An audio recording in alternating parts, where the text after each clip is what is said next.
잠깐 같이 기도드리겠습니다.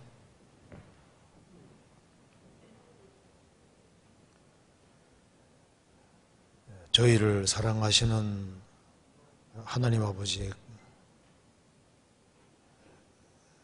저희들을 구원해 주신 그 놀라운 은혜와 사랑을 인하여 진심으로 감사를 드립니다.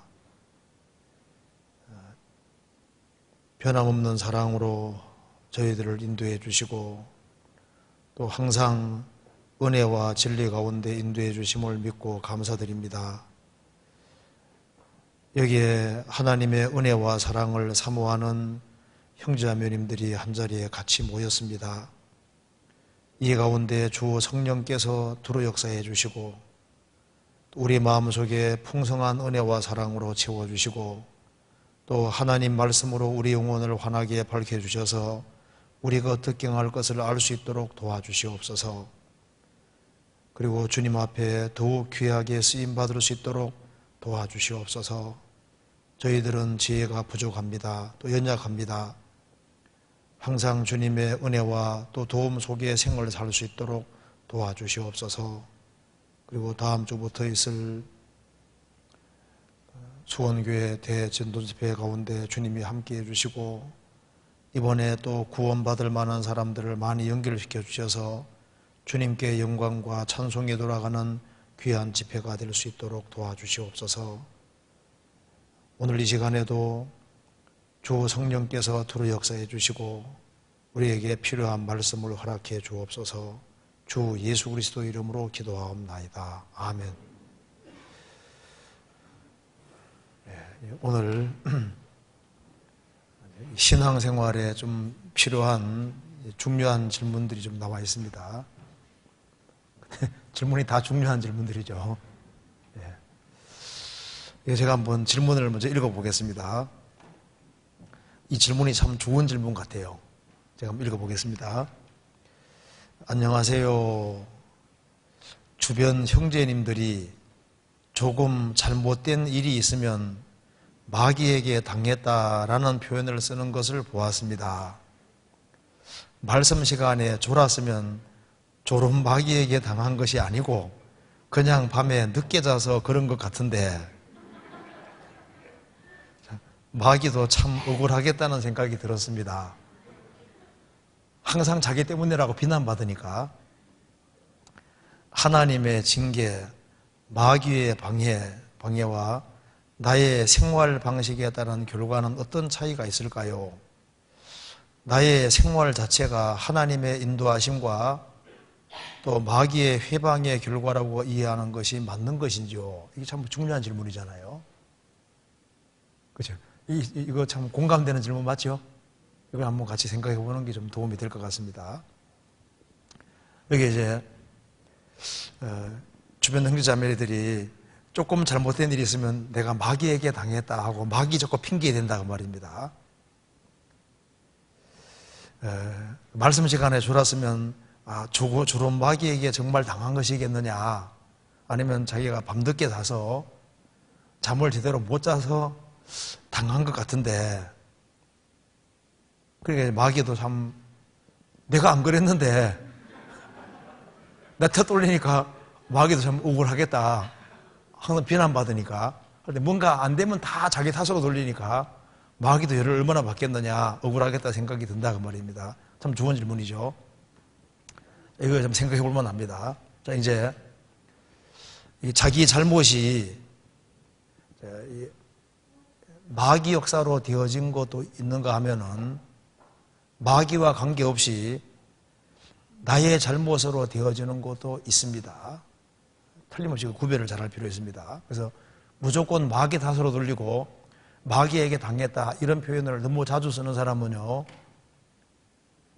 자기가 잘못하고도 안 고칩니다.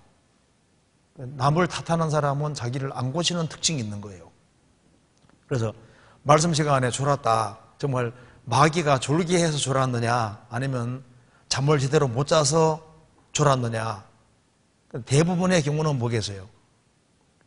자기가 잠을 제대로 안 자놓고, 앉아서 졸아놓고, 또 건강 상태가 안 좋아서 졸아놓고, 그걸 이제 마귀에게 당했다, 저런 마귀가 나를 공격했다 이런 식으로 마귀에다 돌리는 건 안 되잖아요. 그러니까 이거 구별을 잘해야 됩니다. 그죠?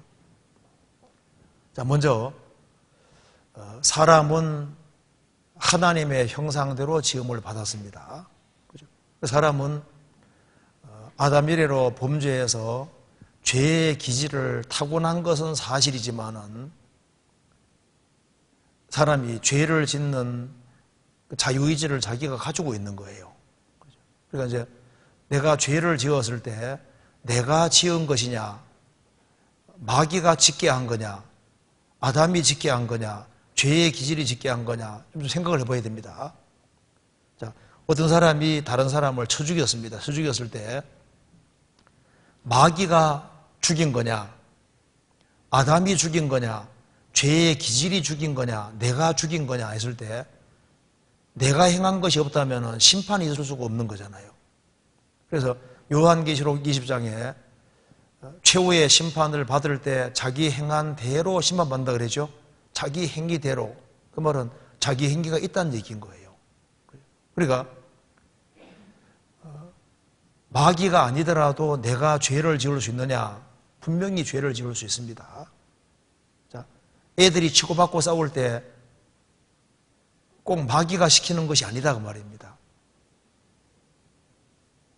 그러니까 열받아서 열을 확 낼 때 분내고 씩씩 뗄 때 이게 내가 하는 겁니까? 마귀가 하는 겁니까? 누가 하는 거예요? 자기가 그렇게 하는 겁니다. 그래서 유혹을 당하고 넘어지는 원인 자체를 마귀의 탓으로 돌리고 환경 탓으로 돌리는 건 옳지라는 거예요. 먼저 그걸 확실히 하셔야 됩니다. 그래서 보통 재판을 할 때 보통 미국에서는 많이 배운 사람들이 많잖아요. 재판을 할 때 어떻게 하든 간에 환경적인 핑계, 유전자 핑계 대면서 자기는 빠져나가려는 경향이 있습니다. 그러니까 이제 고등교육을 많이 받고 지능이 뛰어난 사람일수록 자기가 행한 것에 대해서 발뺌하기 위해서 여러 가지 둘러대는 것이 많다 그 말입니다. 근데 남미 쪽에 공부를 많이 못하고 이런 사람들은요, 법정에 서면요, 무조건 선처해달라고 내가 한 것이 맞다고. 근데 똑같이 했는데 태도가 다른 거예요. 그래서 겸손한 마음의 태도를 가진 사람은 자기가 한 것을 자기가 알거든요. 근데 대체로 마음이 교만하면 교만할수록 남의 탓을 대고 환경 탓을 대는 그런 경향이 있는 겁니다. 보통 이렇게 감옥에 잡혀 들어간 사람 처음엔 너무 억울하게 생각을 하는데요. 조금 며칠간만 지나고 한 1회 지나가면요. 나는 감옥에 들어가는 것보다 더 큰 잘못 범했다는 걸 보통 깨닫는다 그럽니다. 그래서 자기가 행했다는 것을 알게 되는 거예요. 그래서 먼저는 어떤 죄를 지었을 때 기본적으로 자기를 성찰하는 것이 필요합니다. 죄를 짓는 것은 자기라는 것을 인정을 해야 되는 겁니다. 그렇잖아요. 자, 그래서 먼저 야고보서 1장 찾아봅시다. 야고보서 1장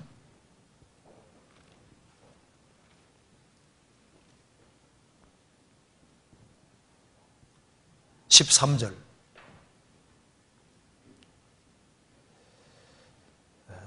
사람이 시험을 받을 때 내가 하나님께 시험을 받는다 하지 말지니 하나님은 악에게 시험을 받지도 아니하시고 친히 아무도 시험하지 아니하시느니라.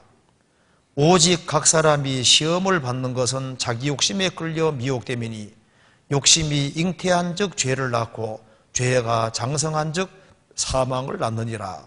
내 사랑하는 형제들아 속지 말라. 사람이 시험을 받을 때, 여기에 시험이 유혹을 받고 죄 짓는 겁니다.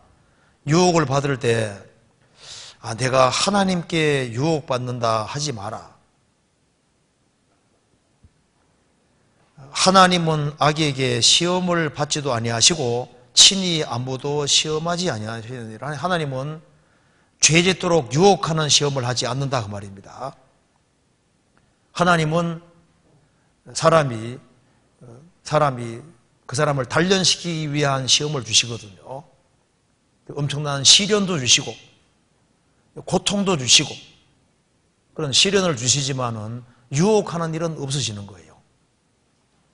또 하나님께서 그 사람의 마음이 어떤지를 테스트하는 시험은 있거든요. 그런데 죄 짓도록 유혹하는 시험은 없다 그 말입니다. 그래서 어떤 죄를 짓고 난 이후에 하나님이 마치 죄 짓게 한 것처럼 하나님을 원망한다든가 불평한다든가 하면 합당하지 않은 겁니다. 그래서 성경은 말씀하기를 오직 각 사람이 시험을 받는 것은, 여기 중요한 구절이 나왔습니다. 자기 욕심에 끌려 미혹됨이니. 자기 욕심, 이게 킵니다. 먼저는 자기 욕심이 원인인 거예요. 자기 스스로가 욕심을 키워오고 자기 욕심이라는 게 있고 자기 욕심 때문에 죄를 짓는. 그래서 성경이 말씀하기를 욕심이 잉태한 적 죄를 낳고, 욕심 때문에 결국은 자기 욕심 때문에 자기가 죄를 지은 거예요. 그렇죠? 그리고 죄가 장성한 적 사망을 낳느니라. 죄는 자라는 경향이 있습니다. 그래서 습관성, 구제, 불능성이라 그러잖아요. 죄가 반복이 되면은 죄는 굵어지게 되는 겁니다. 자라게 됩니다. 그래서 나무가 어릴 때는 약하지만 자라면 아주 강하잖아요.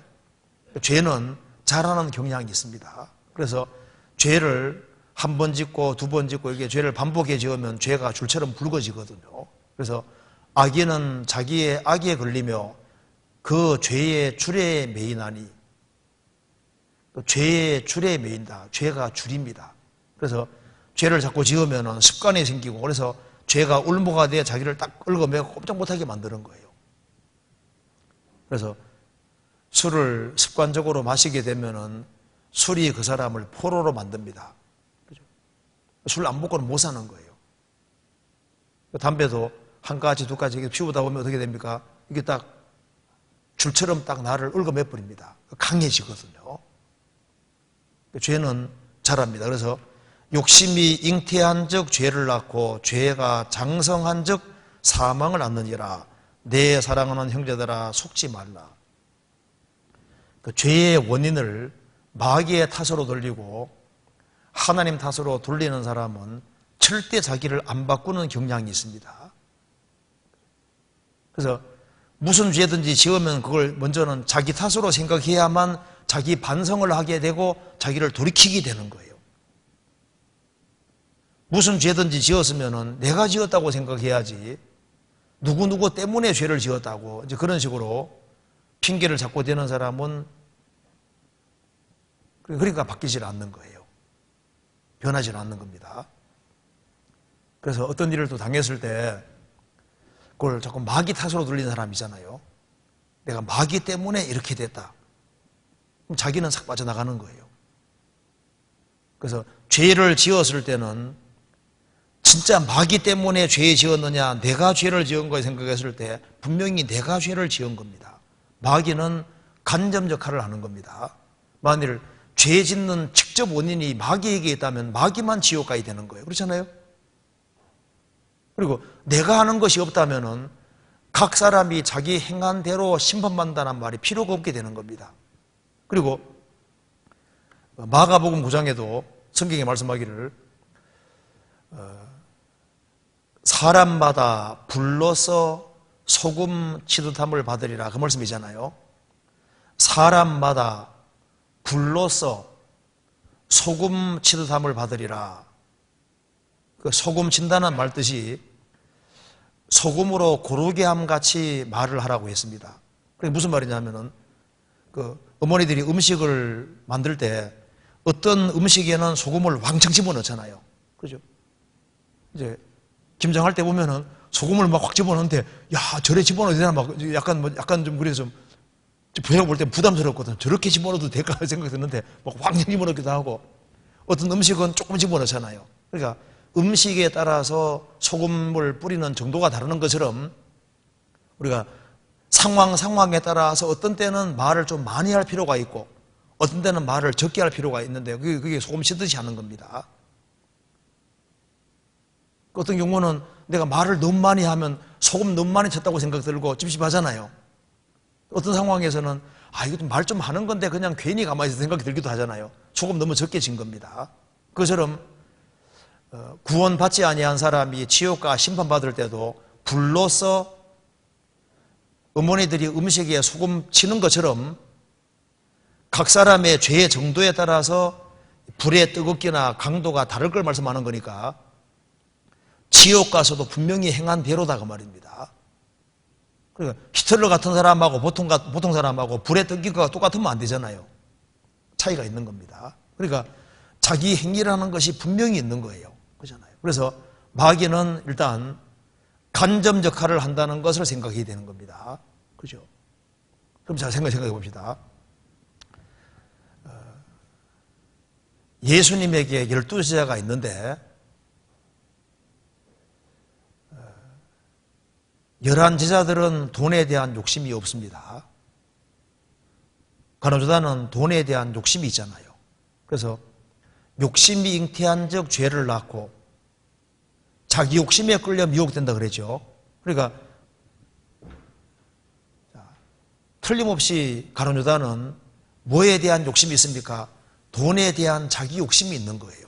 그래서 항상 생각 속에 어떻게 하면 돈 더 벌 수 있을까? 자나깨나 그 궁리하는 사람입니다. 그래서 그는 돈꾀를 맡았습니다. 원래 돈꾀는 누가 맡아야 됩니까? 마태가 세리니까 돈 계산 안 하면 최고일 거 아니에요. 아마 마태가 맡았을 텐데 제 생각입니다. 성경에는 없으니까. 근데 아마 유다가 뺏었던 것 같아요. 돈깨는 내가 맡을게 하고 돈깨를 맡고 그리고 평상시에 훔쳐갔다고 성경 기록하고 있잖아요. 마귀는 사람 속은 다 모르지만은 사람을 보거든요. 욥기 1장에 내 종 욥을 유의하여 보았느냐 그러잖아요. 마귀가 모든 사람을 유의해 보겠지만은 특별히 그리스도인들은 더 유의해 봅니다. 너무 들으려고 딱 유의해 볼 거 아니에요. 유의해 보니까 가룟유다가 돈에 대한 욕심이 있고 자꾸 돈깨를 맞고 돈을 몰래 훔쳐가는 거예요. 그거 딱 볼 거 아니에요. 자, 마귀는 사람의 속을 다 모릅니다. 어떤 사람 마귀가 사람 속 다 아는 줄 아는데 아니에요. 만일 마귀가 사람 속을 다 안다면 욥기 말씀이 있을 수 없습니다. 자, 욥이 하나님 잘 섬기니까 마귀가 말했습니다. 아이고 하나님, 욥이 하나님을 잘 섬기는 것은 하나님 좋아 섬기는 게 아니에요. 하나님 착각하지 마세요.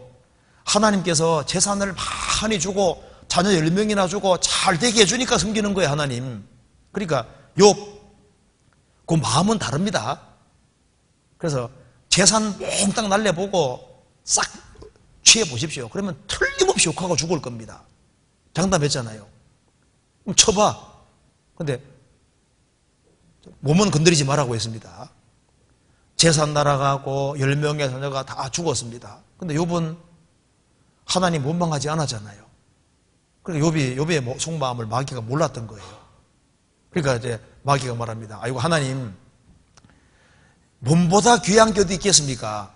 가죽으로 가죽을 바꾸는데 목숨보다 중요한 게 없는데, 그러니까 몸을 치면은 틀림없이 효과가 죽을 겁니다.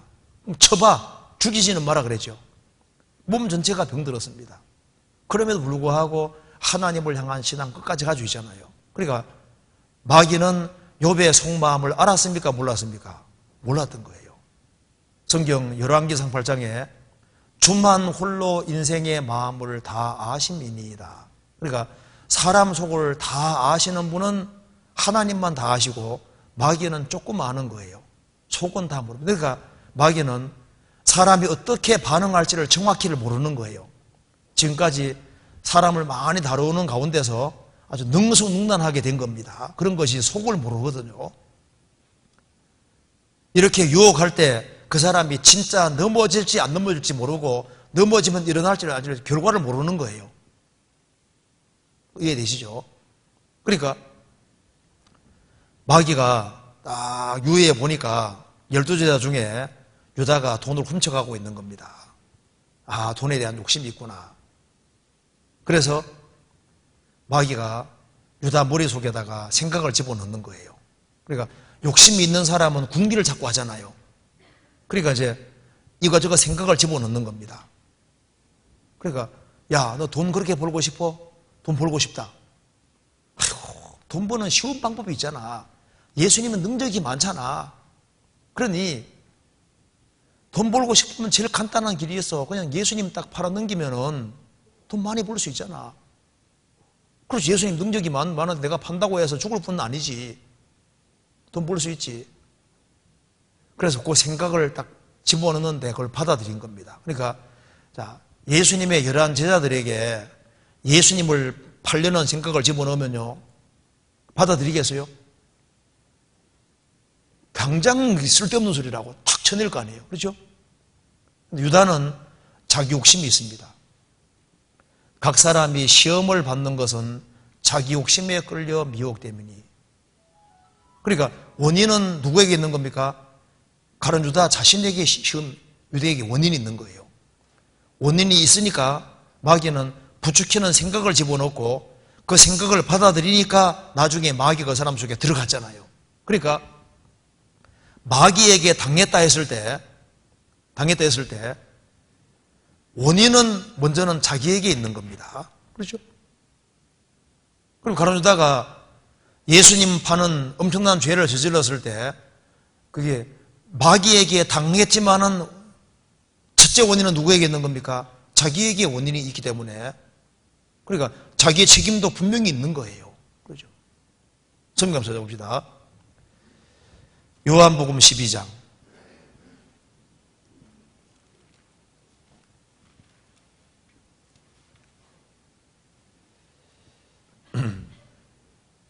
(12장) 6절.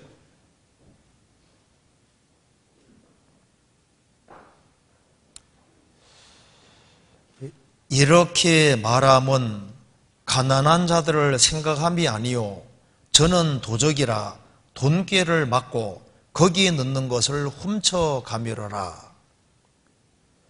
마리아가 300데나리온을 사용해서 귀한 확류를 사서 예수님에게 부었습니다. 예수님 장례를 위해서 부었습니다. 그러니까 남자가 300일 동안 일하는 돈이니까 1년 내내 모아야 되는 돈인 겁니다, 남자가. 그러니까 엄청난 돈이거든요. 그걸 이제 예수님에게 쏟아 부으니까 가장 열낸 사람이 가룟 유다인 겁니다.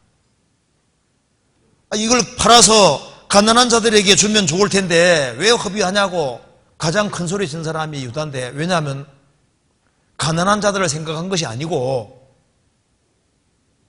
사실은 저 돈 놔주면 좋을 텐데 그 생각 때문에 그렇게 했던 겁니다. 그러니까 말하고 속이 다른 경우가 있잖아요. 그래서 이렇게 말하면 가난한 자들을 생각함이 아니요 저는 도적이라. 주님께서 말씀하셨잖아요. 저는 도둑놈이다. 자, 예수님의 제자 중에 도둑놈이 있다는 건 이건 놀라운 거예요. 돈꾀를 막고 거기에 넣는 것을 훔쳐가미러라. 헬라 원문에는 습관적으로 훔쳐갔다고 했습니다. 그러니까 단회 한 번 훔쳐간 것이 아니라 예수님을 3년 반 따라다니면서 습관적으로 몰래 궤 속에서 훔쳐가서 부정 축제를 했던 거예요. 그러니까 이 사람 머릿속에는 예수님을 따라다니면서도 3년 반 동안 예수님 명하시는 기적과 능력을 다 보고 들었잖아요. 그러면서도 돈에 마음이 막혀서 하나도 깨닫지를 못합니다. 예수님이 최후의 만찬석에서도 물었잖아요. 말했습니다. 너희 중 하나가 나를 팔리라 하니까 다른 제자들은 뭐라 했습니까? 주여 내니이까, 주여 내니이까, 주여 내니이까, 다 그렇게 말했는데 유다만 뭐라 했습니까? 랍비여 내니이까. 3년 반 따라다니고 그 많은 능력과 기적을 봤습니다. 그럼에도 불구하고 그 예수님이 하나님이 사람으로 나신 분이란 걸 못 깨닫는 거예요. 랍비여, 선생님이여 내니이까. 끝까지 선생이고 한 번도 예수님을 주라고 한 적이 없습니다. 돈에 눈이 막혀서 그런 거예요. 그래서 항상 배우나 마침내 진리의 지식이 이를 수 없느니라. 항상 배우지만은 못 깨닫는 사람이 있습니다. 왜냐하면 자기 욕심이 딱 막혀 있는 거예요. 그래서 유다는 자나깨나 돈 덜 보고 싶은 마음이 있으니까 어떻게 하면 돈 더 벌까 그 궁리하고 있으니까 유다 마음속에 마귀가 악한 생각을 집어넣은 겁니다. 요한복음 13장 2절.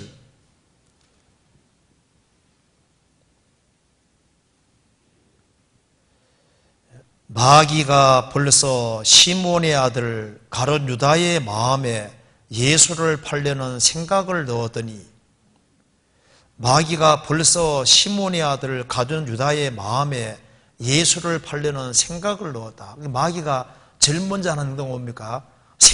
악한 생각을 집어넣는데 그 생각을 받아들일 때는 자기 욕심 때문에 그걸 받아들이게 되는 거예요. 예수 팔면 돈 벌 수 있잖아. 내가 왜 그 생각 못했지? 그 생각을 딱 받아들이고 우리 생각을 가지고 있습니다. 생각을 가지고 있으면은 시간이 지나면 어떻게 됩니까? 생각이 다 굳혀지면은 반드시 행동하게 되어 있는데, 행동 전에 반드시 생각이 먼저 있습니다. 사람이 악을 행할 때도 무조건 악을 행하는 게 아니라 먼저는 생각이 딱 정착이 되고 그 생각에 따라서 행동하게 되어 있는 거예요. 그렇죠? 예수님 팔려는 생각을 딱 집어넣고, 그러니까 어떻게 언제 팔아먹을까 그걸 궁리하다가 결국은 기회가 주어질 때 팔아먹는 일을 행하게 되잖아요. 그리고 예수님의 지적을 받고도 너희 중 하나가 나를 팔리라, 그걸 딱 주님 지적했음에도 불구하고 마음을 탁 강팍히 하는 겁니다. 그러니까 끝까지 그 마음을 탁 굳히니까 유다 마음속에 마귀가 탁 들어가잖아요. 27절. 조각을 받은 후 곧 사단이 그 속에 들어간지라. 왜 사단 들어가냐면, 예수님이 그렇게 말해도 나는 끝까지 팔겠다는 마음을 딱 굳힌 겁니다. 완전히 마음을 딱 굳히니까 그 다음에 마귀가 딱 들어가서 아주 담대하게 만들잖아요. 자, 그래서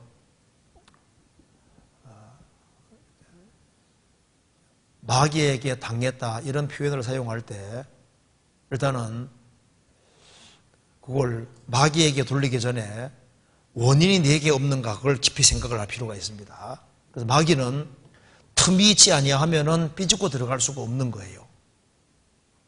그러니까 그 틈을 주는 것은 자기인 겁니다. 자, 에베소서 찾아봅시다. 에베소서 4장 26절.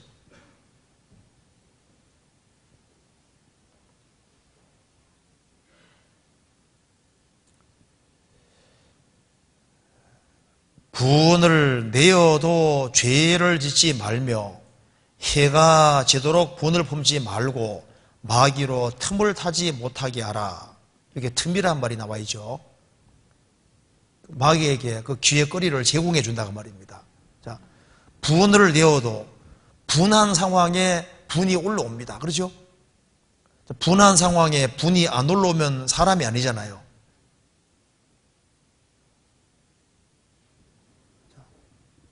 그래서 극단적인 예를 들어봅시다. 내 아내를 누가 딴 사람이 범했다. 그리고도 웃고 분한 마음이 없으면 정상입니까? 완전히 비정상입니까? 완전 비정상이죠. 그러니까 분한 상황에서는 분이 올라오는 것이 그 정상인 거예요. 자, 하나님도 분 내십니까? 안 내십니까? 하나님도 화내셔야 안 내세요? 하나님이 화내는 걸 가르쳐서 하나님이 진노하신다고 하는 겁니다. 하나님도 인간의 악행에 대해서 분노하시고 진노하시잖아요. 사람이 회개에 취하면 분노하십니다. 진노하시잖아요. 그러니까 분한 상황에 분한 마음이 올라오는 건 그건 당연한 거예요. 너무 억울한 일을 당했을 때 분한 마음이 올라오잖아요. 그건 정상이다 그 말입니다. 그래서 그 형제에게 노하는 자마다 심판을 받게 되고, 그게 킹제임스 버전에는 이유 없이 노하는 자마다 심판을 받게 되고 without cause라는 말이 붙어 있습니다. 이유 없이. 그러니까 화를 낼 때 정당한 이유가 없이 화풀이 하려고 화내고 이런 거 합당하지 않잖아요. 그러니까 이유가 명확한 상태에서 그 적절한 분노는 필요한 분노가 될 수도 있는 거예요. 그래서 분한 상황에 분이 나온다 그 말입니다. 분을 내어도 분한 상황에 분 나오는 까지는 문제가 아니잖아요. 분이 올 수 있는 겁니다. 그런데 분을 내어도 그걸 죄로 구성하지 말아라 그 말입니다. 분한 상황이 있을 때 하나님께 맡기고 기도해야 되는데, 분하니까 막 보복 감정 가지고 내가 아주 큰 죄를 지을 수 있기 때문에 분한 상황에 분이 올라올지라도 그걸 참고 하나님께 기도하면서 어떻게 해야 할지를 생각을 해야 되는데, 분을 조절하지 못하고 그걸 이제 죄로 구성해서 한바탕 하면은 큰 문제가 생길 수 있는 거예요. 그리고 해가 지도록 분을 부리지 말고, 이제 분한 그것 때문에 불에 가지고 막 분한 마음을 계속 가지고 있어요. 분을 해가 지도록 계속 가지고 있으면요, 그 다음에는 마귀가 저 분한 마음을 가득히 가지고 있구나. 그럼 속에다가 이제 틈이 생긴 거잖아요. 그러니까 너 그렇게 당하고만 있어? 억울하지 않아? 자존심도 없어? 이러면서 이제 막 생각을 집어넣는 거예요. 그래서 마귀로 틈을 타지 못하게 하라. 그래서 분한 상황에 즉흥적으로 분이 올라올 수 있는데, 분한 마음을 계속 가지고 있고 계속 시키시거리고 분해하고 이렇게 있으면요, 그 다음 마귀가 배회하고 있잖아요. 근신하라 깨어라 너희 대적 마귀가 우는 사자같이 돌아다니며 삼킬차를 찾나니, 돌아다니고 있거든요. 계속 분 가지고 있거든요. 그럼 마귀가 슬며시 나와서 너 그렇게 당하고 있어? 오늘 쫓아가서 한바탕 해야지. 한바탕 해. 부추기거든요. 맞아. 내가 당하고 있을 수가 없지. 나도 자존심이 있는데. 다른 사람이 나를 뭐라고 생각하겠어? 맞아. 내가 왜 그 생각 못했어? 그럼 어떻게 한바탕 할까? 그럼 마귀가 이렇게 쏘서 집어넣잖아요. 맞아. 내가 그 생각 못했지. 그래서 한번 딱 쫓아가가지고 딩동댕 누르고 오잖아요. 들어가서 막 한바탕 하는 경우도 있고, 나중에 이렇게 하고 일을 저지르고 난 다음에는요, 와서 후회하잖아요. 아휴, 그때 무조건 참았어야 되는 건데 내가 왜 그랬을까? 그러니까 죄는 내가 지었는데 마귀가 부추긴 것이 맞잖아요. 그렇죠? 그러니까 마귀는 간접 역할을 하는 것이 맞다니까요. 그러니까 이제 직접 원인은 자기에게 있는 거, 자기에게. 틈을 주면 마귀가 삐지고 들어와서 별 생각을 집어넣어서 이제 생각 집어넣고 그걸 받아들이는 것도 내 책임이 되는 거예요. 그렇잖아요. 자, 성경 한번 찾아봅시다. 여기 베드로 전서 5장 찾아보세요. 5장 21절, 5장 7절.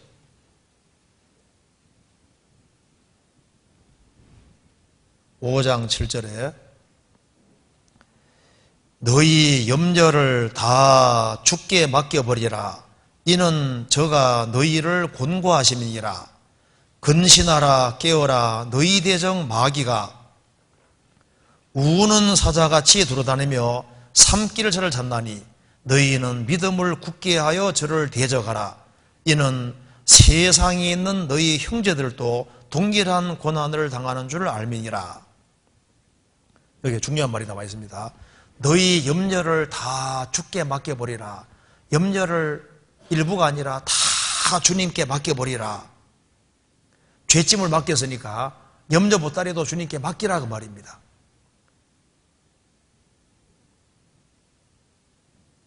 왜냐하면은 이는 저가 주님께서 너희를 권고하심이니라. 권고한다는 말은 영어로 말하면 케어봅니다. 돌보는 거예요.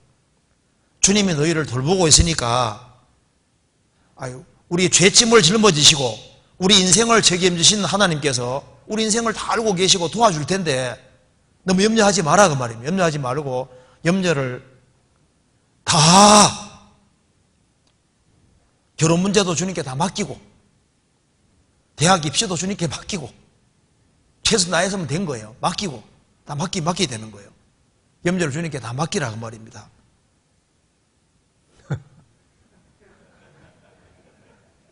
이는 저가 너희를 권고하여 돌보심이니라.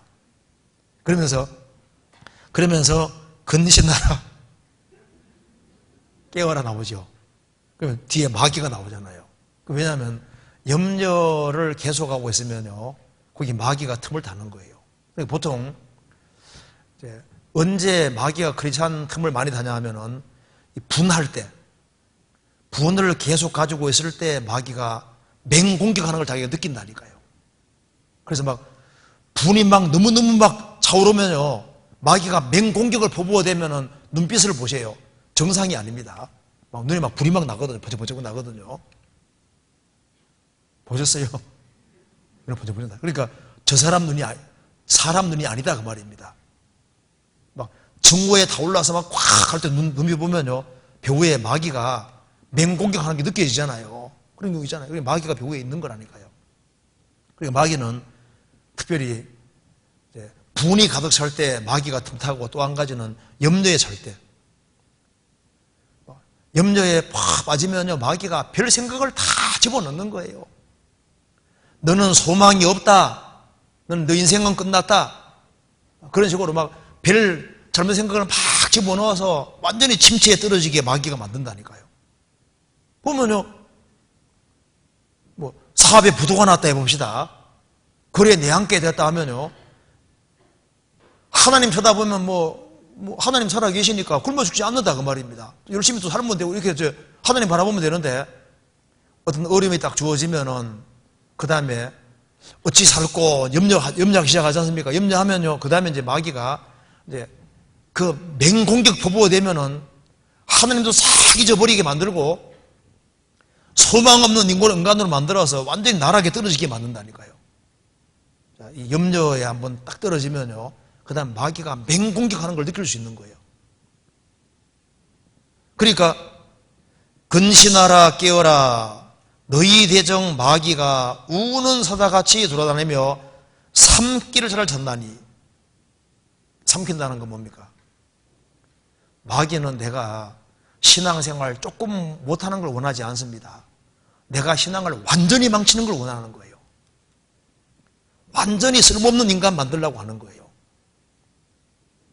그래서 하나님이 돌봐주는 것이 사실이니까 염려를 다 주께 맡겨버리라 그 말입니다. 그 염려가 있을 때 마귀가 치고 들어오거든요.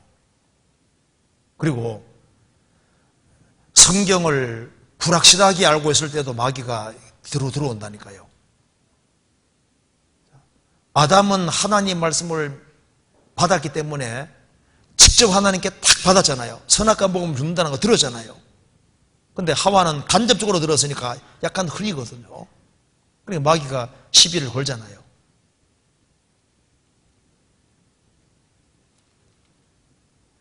하나님이 참으로 너희들어 이 동산 모든 나무의 실과를 먹지 말라 하시더냐?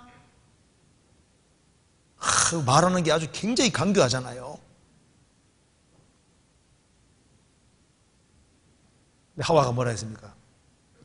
하나님 말씀에 너희는 먹지도 말고 만지지도 말라, 너희가 죽을까 하노라. 언제 만지지 말라고 했어요? 그건 자기 덧붙인 거거든요. 정령 죽으리라. 약간 유혹받으니까 죽을까 하노라. 말씀이 흐려졌잖아요. 흐려지니까 마귀가 결코 죽지 아니하라 이러다 가잖아요. 구원받은 사람이 주 안에 거해야 된다, 그 말씀이 마음속에 확실히 탁 박혀 있으면요, 교회에 떠나는 건 상상 자체가 안 되는 거예요. 근데 그게 이제 흐리게 박혀 있으면요, 마귀가 흔들거든요. 꼭 거해야 되는 거야?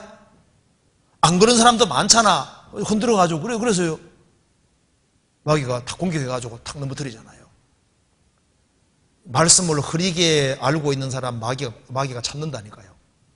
그러니까 하나를 알더라도 확실하게 제대로 하는 것이 필요한 거예요. 대충 하는 것은 소용없어요. 그래서 상식이 풍부한 것보다 과학자들이 더 뛰어난 이유는 과학자들은 정확한 법칙을 알잖아요. 그러니까 우리는 이것저것 다양하게 막 많이 아는 것보다 하나 알더라도 제대로 딱 하는 것이 필요하거든요. 그래, 하나를 제대로 딱 알아야만 마귀 공격할 때 기록되었을 때 기록되었을 때 이렇게 되는 겁니다. 그렇잖아요. 그래서 마귀가 올무를 가지고 있습니다. 덫을 가지고 있거든요. 자꾸 길 가에다가 덫을 두니까 길로 걸어가는 사람은 안전한 거예요. 찾아봅시다. 여기에 시편 144편 봐봐요.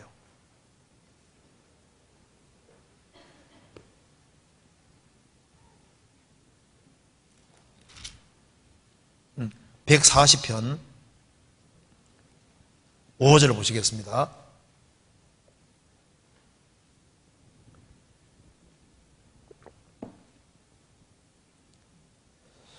(5절) 교만한 자가 나를 해하려고 울무와 줄을 놓으며 길 곁에 그물을 치며 함정을 두었나이다. 여기에 길 곁에 그물을 치며 함정을 두었나이다. 내 말씀이죠.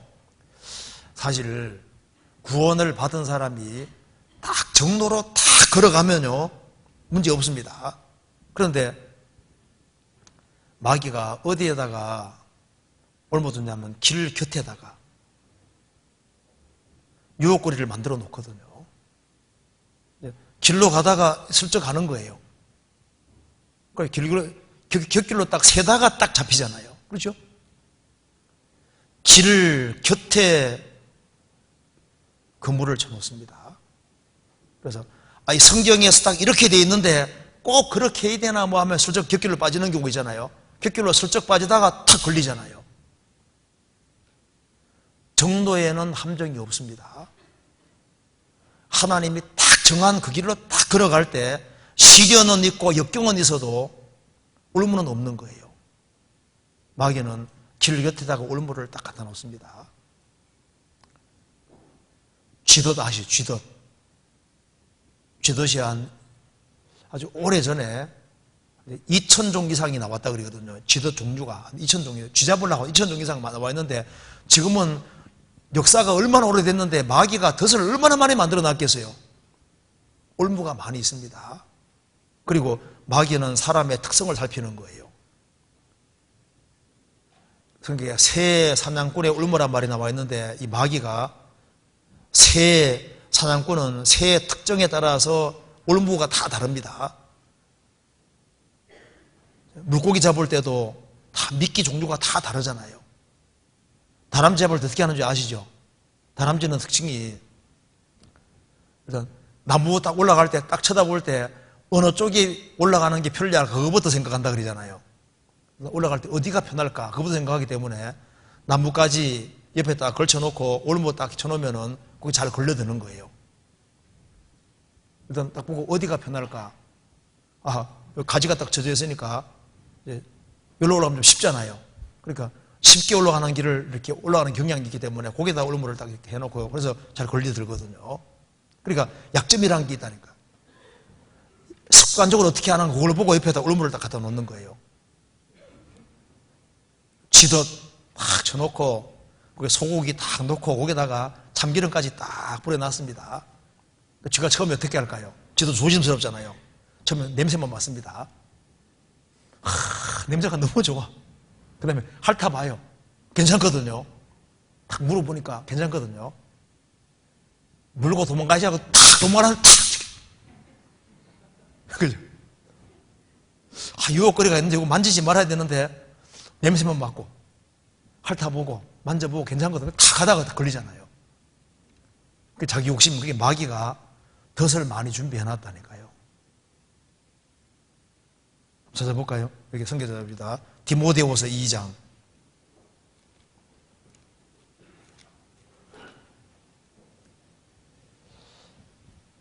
26절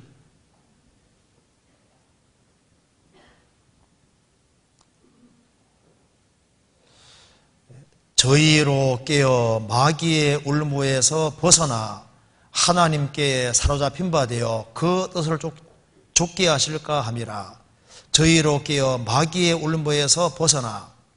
마귀의 울무에 아예 걸리지 말아야 되고 걸리더라도 하나님의 도우심을 진짜 구하면 또 벗어날 수도 있는 거예요. 그렇잖아요.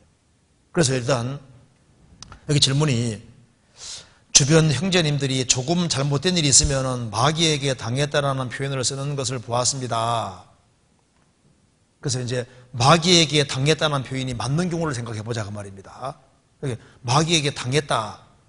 일단 원인은 이제 먼저는 대체로는 자기 잘못인 거예요. 자기 잘못. 그런데 이제 마귀에게 당하는 경우가 있는데요. 한번 생각을 해봅시다.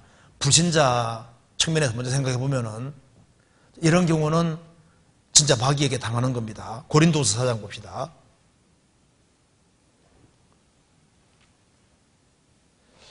(4장) 3절.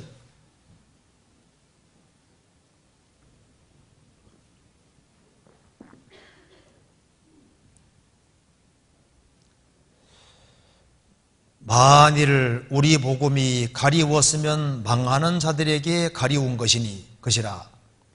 그 중에 이 세상 신이 믿지 아니하는 자들의 마음을 혼미케 하여 그리스도의 영광의 복음의 광채가 비치지 못하게 함이니 그리스도는 하나님의 형상임이니라.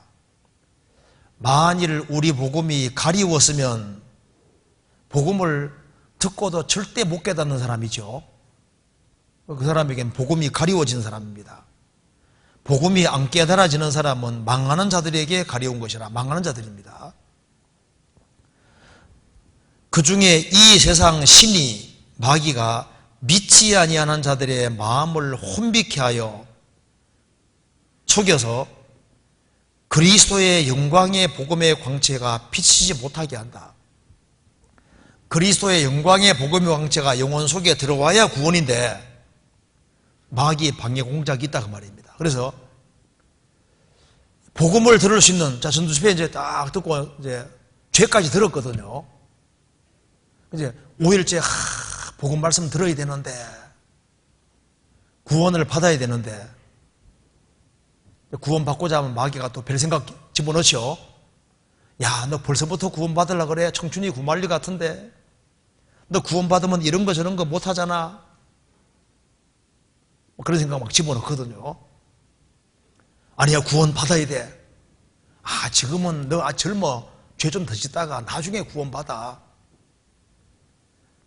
내일이 아니더라도 다음에 또 기회가 있을 거야. 너 지금 바쁜 일이 많잖아.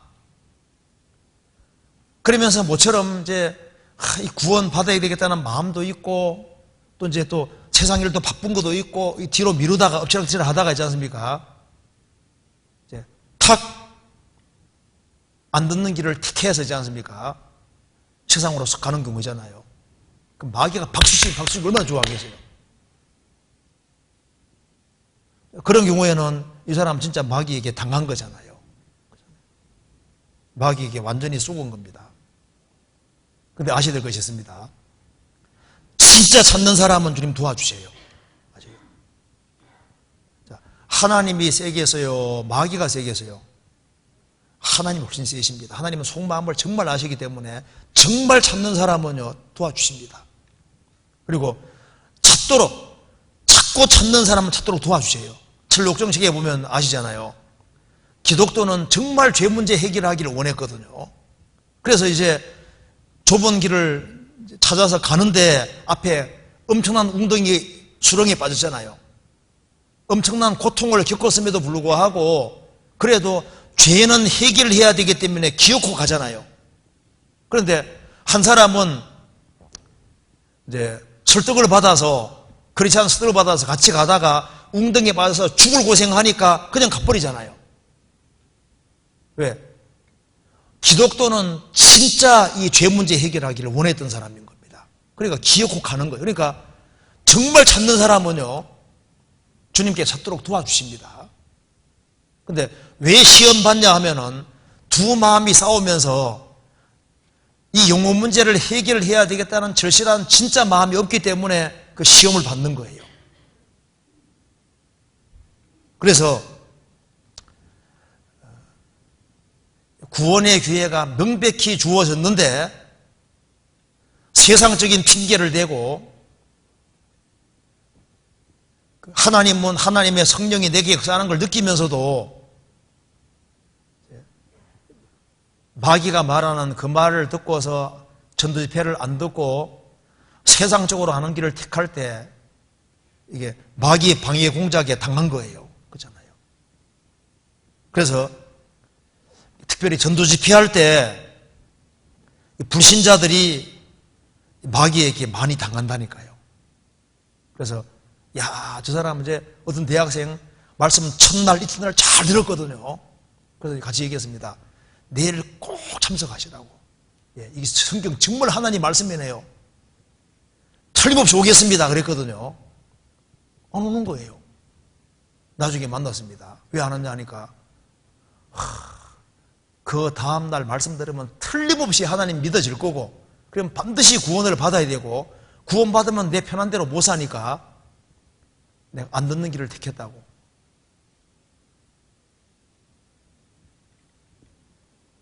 그러니까 하나님 말씀만 찾아야 되는데 그걸 알면서도 결국은 다음으로 탁 미루는 길을 택했을 때 그거 완전히 당한 거예요. 그렇죠? 마귀겠습니다. 성도들도 이제 마귀에게 당하는 일이죠. 분한 상황에 분이 올라오는데 그 못 참다가 못 참고 마귀 부추김 받아서 한바탕 막, 그리스도인은 원래 한바탕 하지를 않거든요. 한바탕 막 큰 일을 저질렀을 때 보면요, 자기가 한 동시에 또 마귀에게 당한 것도 있는 거예요. 부추김 받은 것이 있거든요. 그런 것이 있습니다. 그리고 욕심 때문에 내가 양심을 딱 굽히면은 돈을 많이 벌 수 있는데, 마귀는 뭐라 그럽니까? 야, 꼭 죄 안 짓고 살 수 있어? 양심 조금만 굽히고 돈 많이 버는 길을 택해. 양심을 탁 굽히고 있지 않습니까? 돈은 많이 벌었지만요, 항상 찝찝합니다. 그렇죠? 나중에 전화 봐요. 야, 이 돈이 문제가 아니라 신앙적으로 엄청 손해본 걸 알 수 있다니까요. 우리가 이제 살아가면서 이 마귀에게 당하지 않도록 조심해야 됩니다. 성적인 유혹 같은 게 있어서 어떤 일을 딱 저지르고 난 다음에 어떤 사람이잖아요. 그 신앙적으로 막 엄청난 손실을 보는 거예요. 내가 왜 그때 그랬을까? 그 이성의, 그게 결국은 욕심입니다. 욕심 때문에 그 마귀 말을 받아들이는 거예요. 그래서 우리가 먼저 알아야 될 것은, 일단 무슨 죄든지 지으면은 일단 마귀 탓으로 돌리지도 말고 하나님 탓으로 돌리지도 말고, 먼저는 내가 한 부분이 있는지를 확인하고 내 잘못을 인정을 해야 됩니다. 그래야만 자기 고칠 수 있거든요. 그래서 여기 이제 마귀도 참 억울하겠다는 생각이 들었다. 그렇죠? 그러니까 모든 것을 마귀의 탓으로 돌리면 마귀도 억울하다 생각을 하겠지만, 사실은 마귀는 그래도 좋다고 할 겁니다. 마귀 탓으로 돌려. 계속 돌려. 그럼 니는 안 바뀔 거 아니냐. 마귀도 기분은 나쁘겠지만요, 그걸 또 내심 좋아할 수도 있습니다. 그래, 자꾸 내 탓으로 돌려, 내 탓으로. 그리고 니는 잘못이 없어, 돌려. 그래서 그리스도인이 자기를 안 바꾸도록 할 수 있거든요.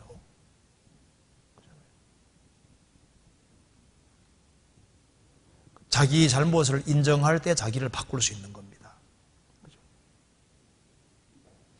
그리고 이제 질문 또 내용이, 하나님의 징계, 마귀의 방해와 나의 생활 방식에 따른 결과는 어떤 차이가 있을까요? 자, 하나님의 징계, 그렇죠? 구분이 됩니다. 내가 고의적으로 지은 명확한 죄에 대해서 주어지는 것은 틀림없이 징계입니다. 다윗이 우리아의 아내를 범했습니다. 간음죄를 짓고 그 다음에 우리아 남편을 죽였잖아요. 살인죄와 간음죄를 지었습니다. 그래서 살인죄와 간음죄를 짓고 난 이후에 그 집에 칼이 떠나지 않고, 그 다음에 집안 보세요. 막 집안이 막 풍비박산 나고, 그게 다윗이 아주 엄청난 징계를 받았어요. 그렇죠? 그러니까 크리스찬의 명확한 죄에 대해서 주어지는 것이 그걸 징계인 겁니다.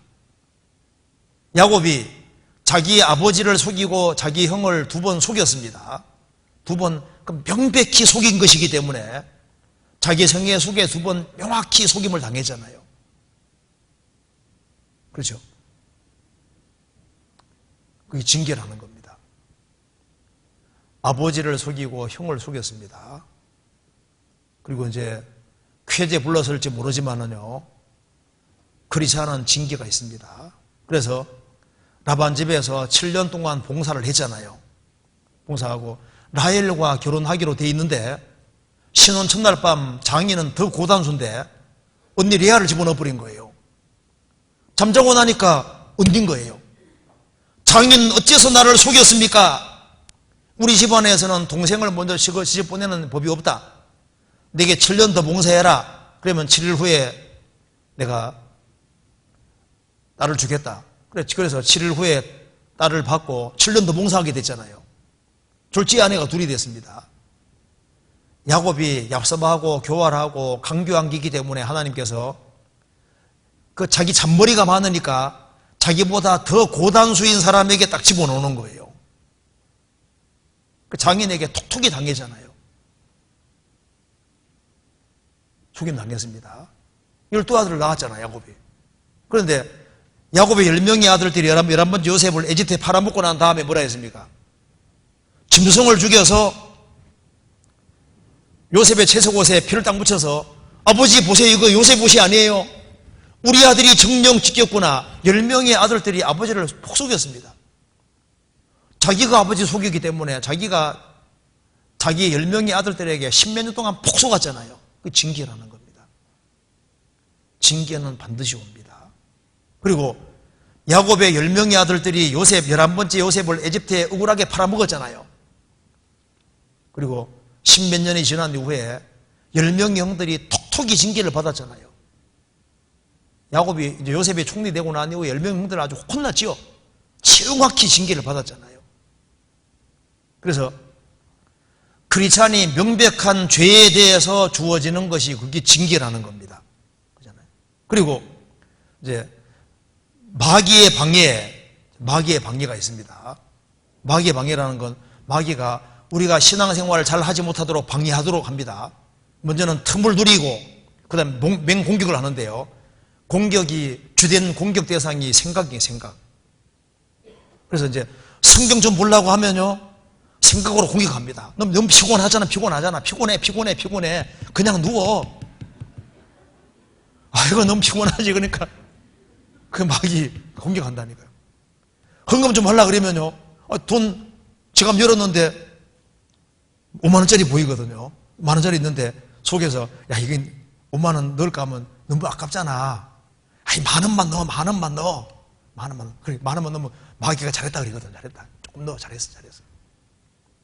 우리가 뭘 하려고 그러면요 배후에 이걸 하나님 말씀대로 안 하게 하려는 마귀가 있는 거예요. 아, 내가 도와줘야 되는데, 내 도움을 구하는데, 도와줄 마음을 다 가지려면 마귀가, 야, 도와주지 마라. 너도 힘들잖아 하면서 마귀가 막 공격하거든요. 이제 다음 주에 이제 전도집회가 있는데, 전도집회 참석해야지 하면요, 마귀가 또 있잖아요. 야, 너는 인도하는 사람도 없잖아. 굳이 안 참석해도 돼. 꼭 일주일 동안 참석할 필요가 뭐가 있어. 그냥 하루만, 얼굴만 내밀면 되는 거야.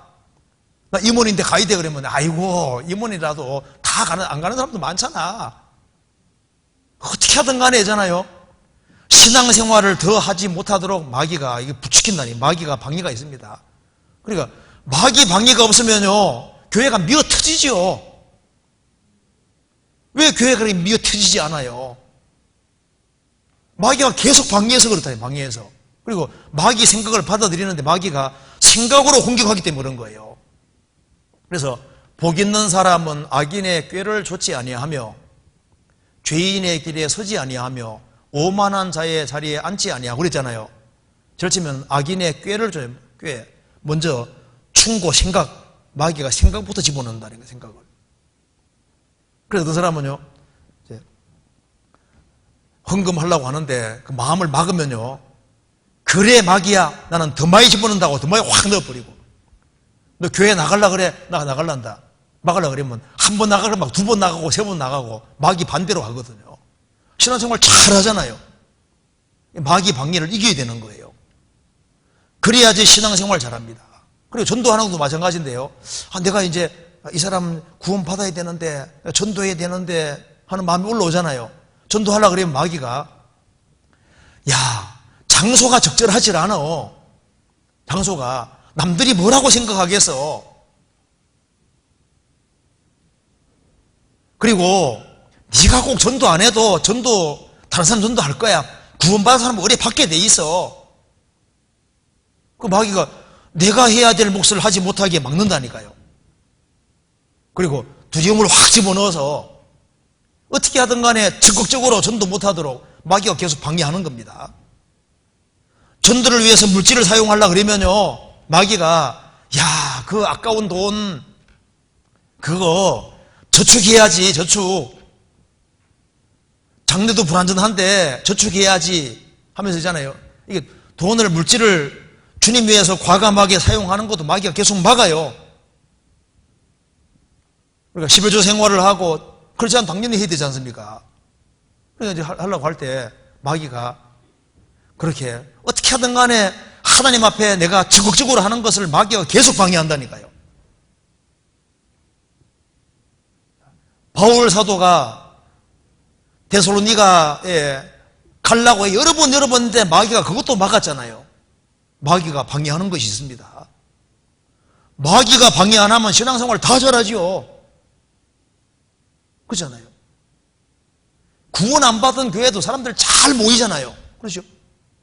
구원 안 받은 교회는 마귀 밥통 속에 있으니까 오냐 내 자식 하면서 계속 온 살 나오게 할 거 아니에요. 그런데 구원받은 사람들은 안 됩니다. 구원받은 사람은요, 구원받은 사람이 교회에 정착하고 신앙생활 잘하면요, 30명, 60명, 100명이 구원받을 줄 알기 때문에 어떻게 하든 간에 신앙생활을 못하게 하라고 마귀가 맹공격 포부되는 거예요. 아세요? 진짜입니다. 그래서 구원받은 사람들이 식구가 느는 것이 이게 쉬운 게 아니에요. 아세요? 성경 데살로니가전서 2장 보시겠습니다.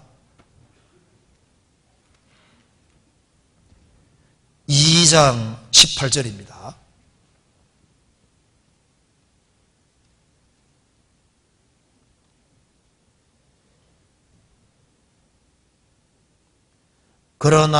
그러므로 나 바울은 한 번, 두 번 너희에게 가고자 하였으나 사단이 우리를 막아도다. 나 바울은 한 번, 두 번 너희에게 가고자 하였으나 사단이 우리를 막아도다. 방해했다 그 말입니다. 우리가 이 지역에 전도하려고 할 때도 마귀가 계속 방해하거든요. 그래서 구원받은 식구들이 똘똘 뭉치면은 이렇게 엄청난 사람이 구원받을 줄 마귀가 알기 때문에 어떻게 하든 간에 하나가 못되게 하고 헌신적이지 못하게 하고 이기적이 되도록 계속 방해하는 것이 있는 거예요. 마귀 방해했습니다. 그리고 하나님의 징계, 마귀의 방해와 나의 생활 방식에 따른 결과는 어떤 차이가 있을까요? 나의 생활 방식 차이가 있죠. 많은 경우는 자기 생활 방식의 결과를 따릅니다. 늦게 자서 졸리고 그래서 말씀이 잘 안 들어오면 그 자기 생활 방식의 결과인 거예요. 몸 관리를 안 해서 병이 왔다. 내 생활 방식의 결과잖아요. 습관적으로 말다툼을 하고 그것도 내 생활 방식의 결과입니다. 열받아서 막 순간적으로 욕하고 그 자기 습관이에요. 자기 습관. 그 마귀가 한 것이냐? 내가 하는 겁니다. 내가. 그죠? 그래서 내 생활 습관 때문에 내 생활 습관을 고쳐야 되는데 그걸 안 고치면서 마귀 탓하는 건 합당하지 않아요. 그죠?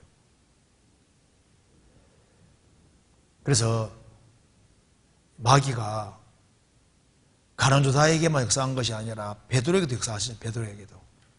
예수님을 가장 가까이 다루는 베드로에게도 역사했는데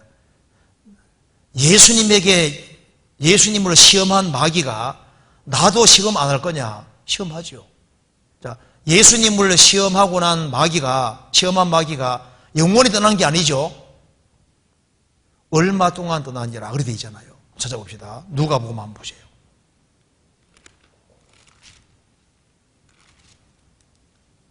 누가복음 4장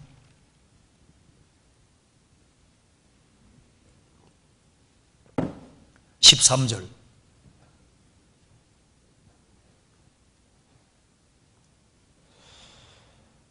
마귀가 모든 시험을 다한 후에 얼마 동안 떠나니라. 마귀가 모든 예수님을 시험하셨습니다. 마귀가 모든 시험을 다한 후에 얼마 동안 떠나니라. 한 번 시험하고 떠나면 얼마나 좋겠어요. 얼마 동안 떠나니라. 또 다가왔잖아요. 예수님 십자가 죽으시겠다고 하니까 베드로가 뭐라 했습니까? 주여 그리하지 마옵소서. 그 일이 결코 죽게 임하지 않을 겁니다. 예수님 뭐라 하셨습니까? 사탄아 물러가라. 너는 나를 넘어지게 하는 자다. 마귀가 예수님 죽으시겠다고 하니까 가까이 왔잖아요. 베드로 통해서 막 마귀 역사하는 거 봐요. 얼마 동안 떠나니라.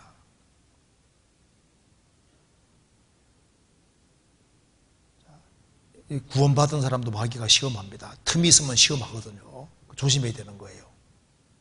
정해서 잡읍시다. 누가복음 22장 31절.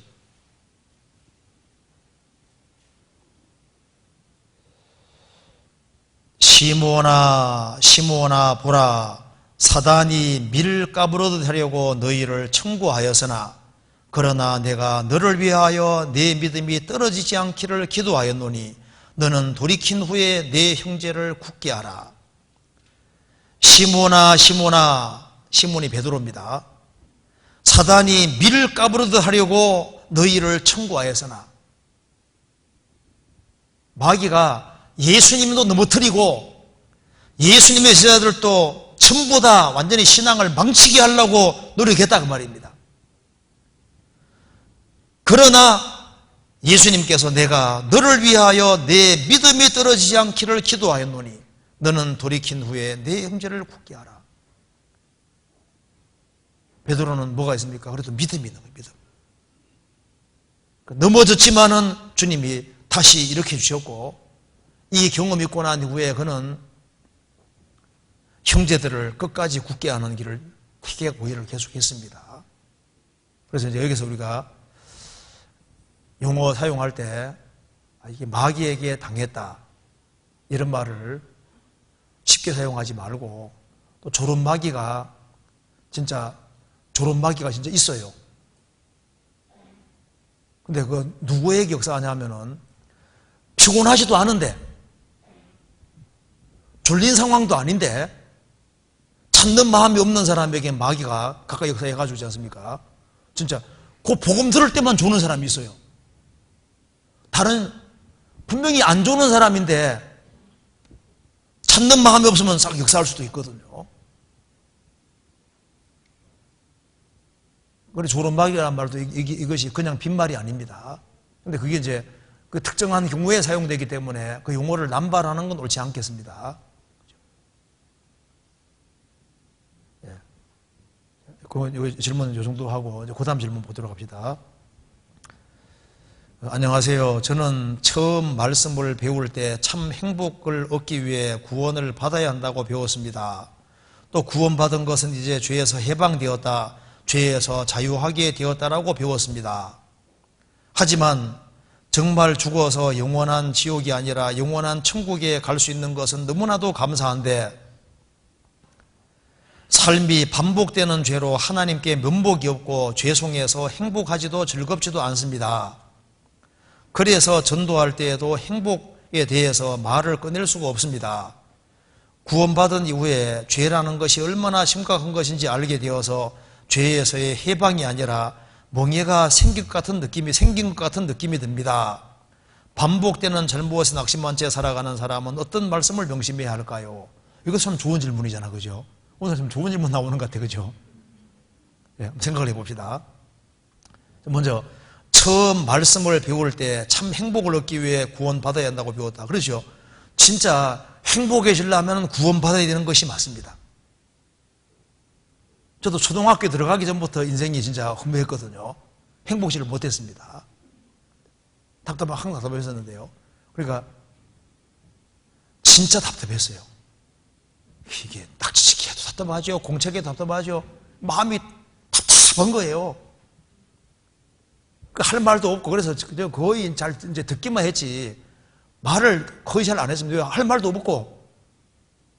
근데요, 구원받으니까 그렇게 좋더라. 그러니까 여기에 참 행복을 얻기 위해서는 구원받아야 된다. 맞죠?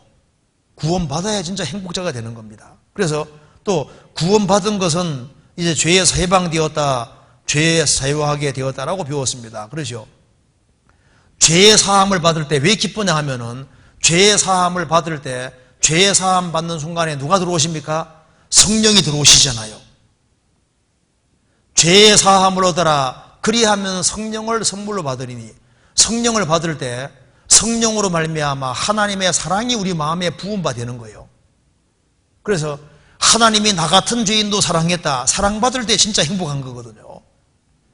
예수를 너희가 보지 못하였으나 사랑하는도다, 이제도 보지 못하나 믿고 말할 수 없는 영광스러운 즐거움으로 기뻐하니 믿음의 결국 곧 영혼의 구원을 받음이라. 영혼 구원 받은 사람에게 진짜 기쁨이 있잖아요.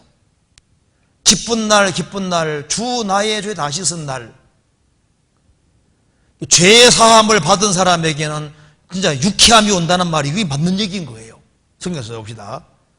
사도행전 3장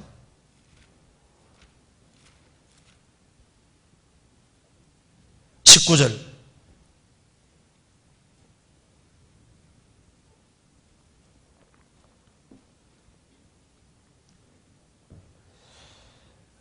그러므로 너희가 회개하고 돌이켜 너희 죄 없이함을 받으라. 이같이 하면 유쾌하게 되는 날이 주 앞으로부터 이를 것이요. 자, 너희가 회개하고 돌이켜 너희 죄 없이함을 받으라.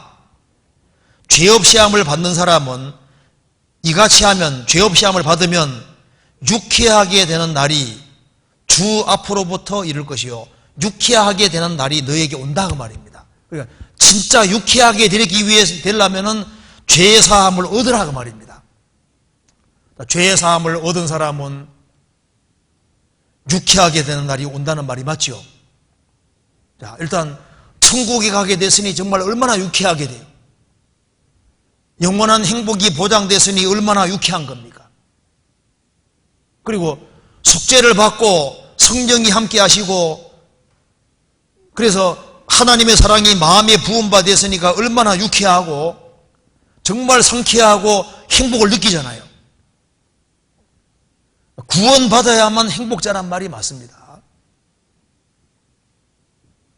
이 속죄를 받은 사람, 죄를 사함 받은 사람, 지옥의 형벌에서 건진받은 사람, 이것만큼 행복한 사람은 없는 거예요. 만일 우리가 지옥을 한 번만 볼 수 있다면요, 구원받은 것이 얼마나 행복한지는 진짜 실감하게 될 겁니다.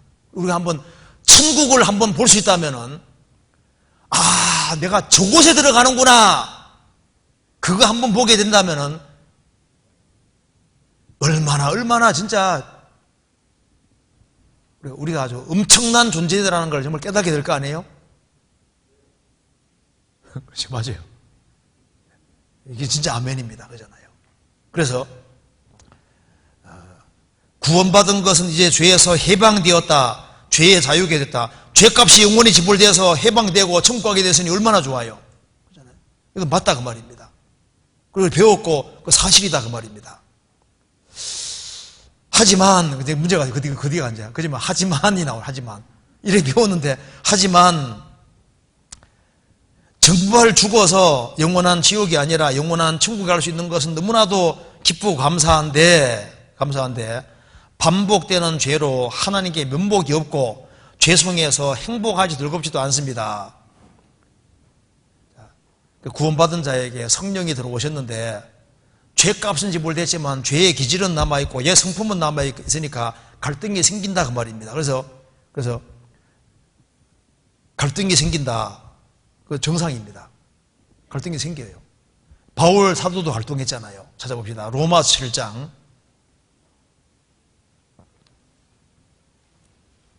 네. 하지만 이것이 이런 질문 나오는 것도 정상입니다. 죄에 살고 행복하게 됐는데 이제 막 죄짐 완전히 못 행복한데 항상 이제 행복만 느끼면 오죽 좋겠어요. 하지만 이제 이런 질문을 할 때 이게 정상적인 질문입니다. 정상적인 질문을 하고 있는 거야. 한번 봅시다. 로마 7장 봅시다. 7장 18절에 갈등이 생긴다. 그렇죠. 18절 내 속 곧 내 육신에 선한 것이 거하지 아니하는 줄을 아노니 원함은 내게 있으나 선을 행하는 것은 없노라. 내가 원하는 바 선은 하지 아니하고 도리어 원치 아니하는 바 악은 행하는도다.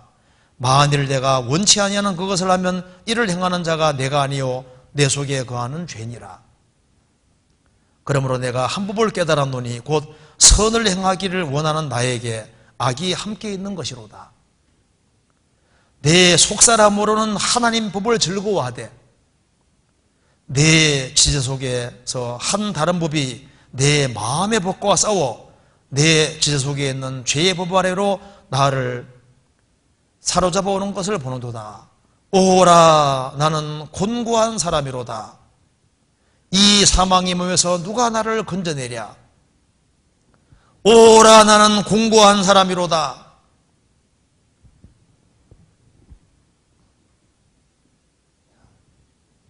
이제 이런 경험이 구원받은 이후의 경험입니다.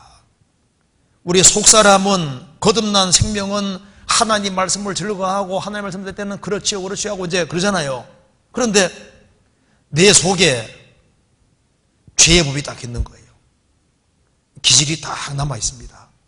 여기 이제 귀에 타고 삐죽고 올라오려고 하니까 갈등이라는 게 생기고, 그래서 오라 나는 공고한 사람이라도 이 사망의 몸에서 누가 나를 건져내랴, 이런 갈등이 생긴다 그 말입니다. 그런데 이제 우리 여기서 알아야 될 것이 있습니다. 이게 이제 죄로, 이게 이제 반복되는 죄라고 해서 죄로 면목있다 그랬는데, 반복적인 죄라고 할 때 이 개념을 정확히 할 필요가 있습니다. 죄도 먼저 고범죄, 고의적으로 의도적으로 성경에서 명확히 금한 것을 범하는 경우 있잖아요. 그게는 정확한 징계가 있습니다. 구원받아도 아들로서 징계가 있거든요. 청해서 봅시다. 시편 19편 봅시다.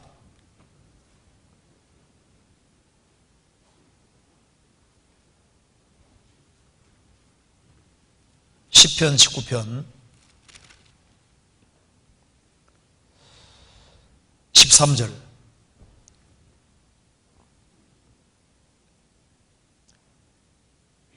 또 주의 종으로 고범죄를 짓지 말게 하사 그 죄가 나를 주장치 못하게 하소서.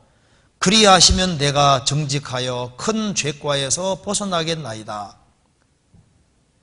여기 12절에 보면은 자기의 허물을 능히 깨달을 자 누구리요 나를 숨은 허물에서 벗어나게 하소서. 숨은 허물, 내가 미처 못 깨닫는 허물들이 있잖아요. 근데 이제 문제는 여기에 주의 종으로 고범죄를 짓지 말게 하사, 의도적으로 죄 짓는 경우 있잖아요. 그러니까 자기 의지를 사용해서 이렇게 하면 안 되는 걸 명확히 알면서 자기가 고의적으로 했을 때 이게 고범죄가 되잖아요. 그래서 하지 말아야 될 것을 고의적으로 이렇게 범하게 되면은 그 죄가 커지게 되는 거예요. 그래서 고범죄를 짓지 말게 하사 그 죄가 나를 주장치 못하게 하소서. 그 큰 죄를 이제 고의적으로 죄를 지으면은 그 죄가 그 사람을 붙잡게 되잖아요. 그리고 나중에 그리하시면 내가 정직하여 큰 죄과에서 벗어나겠나이다. 숨은 죄가 있고 고범죄가 있고, 고범죄가 커지면 나중에 아주 담대하게 큰 죄를 지을 수도 있잖아요. 징계 받으면 받지 하고 큰 죄 짓는 경우 있습니다. 징계 한번 받아보지, 진짜 받습니다. 큰 징계 받습니다. 그러면 안 되는 거예요.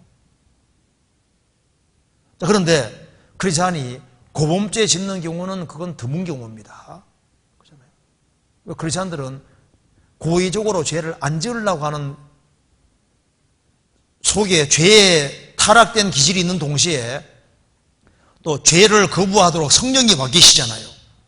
성령의 힘이 또 와 있거든요. 구원받기 전에는 죄를 이제 짓는 것이 악으로 자꾸 기울어지만은 거듭나면 성령의 속에 와 계시기 때문에 선을 행할 수 있는 힘이 또 성령이 또 와 있는 거예요. 그러니까 그런데 이제 여기 습관적으로 죄 짓는다 그랬는데 이 죄를 보통 이렇게 분석을 해보면은 그게 아니더라고 말입니다. 도대체 무슨 죄 짓는지 꼬치꼬치 따져보면은 어떤 걸 이제 습관적인 죄라고 생각하냐 하면은 예를 들면 남편이 자꾸 이제 잘못된 행동을 하기 때문에 자꾸 열을 받는 거예요. 그러니까 내가 왜 이렇게 자꾸 분이 날까? 분을 없애야 되는데 자꾸 분한 마음이 자꾸 올라오거든요. 그래서 이제 그것 때문에 이제 고민을 예를 들어서 할 경우에 그건 죄에 대한 규정이 잘못되어 있는 거예요. 그러니까 어디까지가 죄인지를 정확히 하는 게 필요합니다. 자, 이걸 예를 들어봅시다. 분한 상황에 분이 탁 올라오는 까지는 죄입니까 아닙니까? 죄가 아니에요. 그래서 분을 내어도 그랬잖아요. 분한 상황에 분이 탁 올라올 때 자기는 이건 의도하지 않고 본성으로 탁 올라오는 거잖아요. 그까지는 죄가 아닌데 그것 때문에 고민하면은 그러면 그건 합당하지 않은 거예요. 그래서 분한 상황에 분한 마음이 탁 올라오면 그까지는 죄가 아니기 때문에 이래서는 안 되지 하고 하나님 도와주시 하고 살면요 죄 지은 게 아닌데 크리스찬들은 보통 마음이 너무 민감해서 왜 내게 이런 마음이 올라올까? 이 마음, 분한 마음이 올라오는 이 마음 자체를 없애려고 노력하거든요. 근데 없으세요, 안 없으세요? 안 없으시는 거예요. 또 더 분한 상황이 주어지면 더 분한 마음이 또 올라오거든요. 왜 내게 이런 마음이 올라오지? 왜 깨끗하지 못한 마음이 올라오지? 이러면서 이제 고민하고 괴로워하는데 그건 합당하지 않다 그 말입니다. 그러니까 분한 상황에 분한 마음이 올라올 때 그까지는 정상이잖아요. 올라오는데 이러면 안 되지 하고 하나님 나 좀 도와주시 하고 살면 되지 않습니까? 된 거거든요. 자, 예를 들어 봅시다. 내가 돈이 너무 궁해요. 근데 길 가다 보니까 10만 원짜리 다발이 떨어져 있거든요. 내가 너무 궁한 걸 보시고 하나님 떨어뜨려 주실 거나 이렇게 생각하면 안 되죠. 그래서 돈이 궁한 참에 갖고 싶다는 마음이 탁 올라올 수 있잖아요. 의도하지 않은 거거든요. 아이고 저거 가져가면 근데 속에서는 남의 것이니까 안 돼. 나한테 흘린 거잖아. 안 되기는 왜 안 되고 딱 이렇게 하면 죄로 구성되잖아요. 그렇죠? 그런데 이제 그걸 주워서 이제 뭐 경찰서나 갖다 줬다 합시다. 근데 이제 속으로 왜 내게 이런 마음이 올라올까? 내가 왜 이렇게 탐심 자체가 올라올까? 그래서 황금 보기를 돌같이 하라고 했는데 내가 돈에 궁하다고 해서 갖고 싶은 마음이 탁 올라오는 거잖아요. 그거 때문에 괴로워하는 건 그건 합당하지 않다 그 말입니다. 이러면 안 되지 하고 딱 돌아서면 죄 지은 게 아니거든요. 그래서 시험을 받을 때 그 자체는 죄가 아니고 시험 받을 때 이러면 안 되죠. 돌아서면은 죄 지은 게 아니잖아요. 그죠? 자, 이제 아주 내 이상형인 여자가 있다 합시다. 그러니까 아니 멋있구나 하고 지나가면 죄 지은 게 아니잖아요. 아니, 멋있는 사람 보고 멋있다 생각이 들고 이쁜 사람 보고 이쁘다 생각 드는 것 자체는 죄가 아니잖아요. 자, 멋있는 남자 보고 야 멋있구나 그 생각 들면 정상입니까 비정상입니까? 그 생각도 안 들어야 정상입니까? 그 생각이 들어야 정상입니까? 들어야 정상이잖아요. 그렇잖아요? 근데 왜 내가 저거 멋있다고 느껴지지? 그 이상한데 내가 이게 정상인가? 이러면 안 되잖아요. 이해되죠? 그런데 이제 죄로 구성되는 건, 야, 저렇게 멋있는데 저 사람은 어떻게 내 사람 만들까 하고 이제 궁리를 하면서 있잖아요. 이제 뭐 도가 지나치게 해서 잘못하면 이게 악으로 구성될 수도 있는 거예요. 그렇잖아요. 무슨 이해되죠? 그러니까 이제 크리스찬들이 대체로 고민하는 것은 그 본성적으로 탁 올라오는 그거 때문에 그거 자체를 없애려고 하는, 그것 때문에 내가 큰 죄 짓는다고 생각하는 사람들이 많더라 그 말입니다. 성경 갈라디아서 봅시다. 5장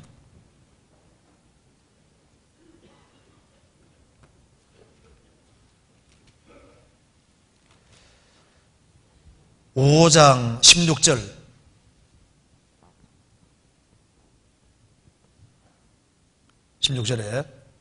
같이 읽어보겠습니다. 내가 이르노니 너희는 성령을 쫓아 행하라. 그리하면 육체의 욕심을 이루지 아니하리라. 성령을 쫓아 행하라. 그리하면 육체의 욕심이 올라오지 아니하리라. 이렇게 안 되죠. 육체의 욕심은 때처럼 올라옵니다. 자, 나는 이제 목욕했으니까 그 다음에 이제 때 안 올라옵니까? 때는 죽은 세포잖아요. 때가 계속 나옵니다. 그리고 밖에 나갔다 오는 사이에 또 더러운 게 묻어요. 이미 목욕한 사람에게는 발 밖에 있을 필요가 없다 그랬잖아요. 밖에 나갔다 오는 사이에 묻습니다. 그래서 내적으로도 본능 속에서 죄의 기질이 계속 올라오고 있고 또 알게 모르게 묻어 들어오거든요. 그래서 성령을 쫓아 행하는 사람은 육체의 욕심이 안 올라오는 게 아니에요. 욕심은 올라와요. 그러니까 올라오는데 그 올라오는 것 자체 때문에 고민하면 안 된다 그 말입니다. 올라오는 건 정상적인 거예요. 자, 배고플 때 식욕이 올라오잖아요. 내게 왜 식욕이 올라오지? 이거 올라오지 말아야 되나? 이러면 안 되잖아요. 그래서 욕심이 올라오지만은 그걸 딱 꺾고 통제하면은 괜찮은 거예요. 근데 욕심이 올라오는 것 자체 가지고 때문에 그것 때문에 고민하고 괴로워하면은 그거는 좀 안 맞는 얘기다 그 말입니다. 그래서 유혹 같은 걸 받을 때 돌이키면 되는 거예요. 주님 도와주셔야 하면 된 거거든요. 그렇잖아요. 내가 왜 유혹받지, 왜 이제 이렇게 고민하면 이건 도가 지나친 거예요. 그래서 루터가 이런 얘기했습니다. 마르틴 루터가 새가 내 머리 위를 날아다니는 건 내가 못 막는다. 그런데 내 머리 위에 둥지 트는 건 내가 막을 수 있다 그 말입니다. 그리고 스치고 지나가는 생각은 내가 못 막는 거예요. 그런데 그 생각을 받아들여서 주둔시키는 건 내 책임이거든요. 그렇잖아요. 그래서 여기에 이제 금욕과 절제도 조금 다릅니다. 식욕은 원래 하나님이 주신 것이기 때문에 적절하게 먹는 것이 맞는 거예요. 금욕이라는 건 뭐냐면은 식욕이 원래 주어져 있는데 식욕 자체를 아예 없애려고 죽지 않을 만큼만 조금씩 먹여주는 그 금욕이잖아요. 결혼이라는 제도를 주님이 정하셨는데 결혼이란 자체를 아주 아예 싹 부정해버리면 그 금욕으로 가는 겁니다. 결혼 정년기가 되면은 결혼하는 게 그게 정상적인 거예요. 정상적인 게. 그렇잖아요. 성경은 절제를 말하지 금욕 말하는 게 아닙니다. 본성이라는 걸 하나님이 주신 거거든요. 그리고 여기에 내가 분명히 이제 안 할 수도 있는데 안 그럴 수 있는데 일부러 내 의지와 타협해서 악을 범하는 경우는 그건 내가 한 것이라고 인정을 해야 됩니다. 성경에 욕을 하지 말아야 되잖아요. 그런데 욕하는 걸 내가 반복적으로 한다. 이럴 경우에는 내 의지를 내가 동원하고 내 습관을 만든 거기 때문에 그걸 고쳐야 되는 거예요.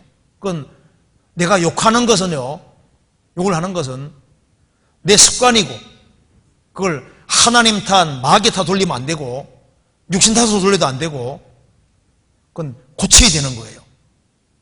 그래서 우리가 의지를 동원해서 할 수 있는 것은 최대한 고치려고 노력해야 되는 것이 맞는 겁니다. 그래서 성경에서 능동으로 표현되어 있는 건 그리 하라고 되어 있는 거예요.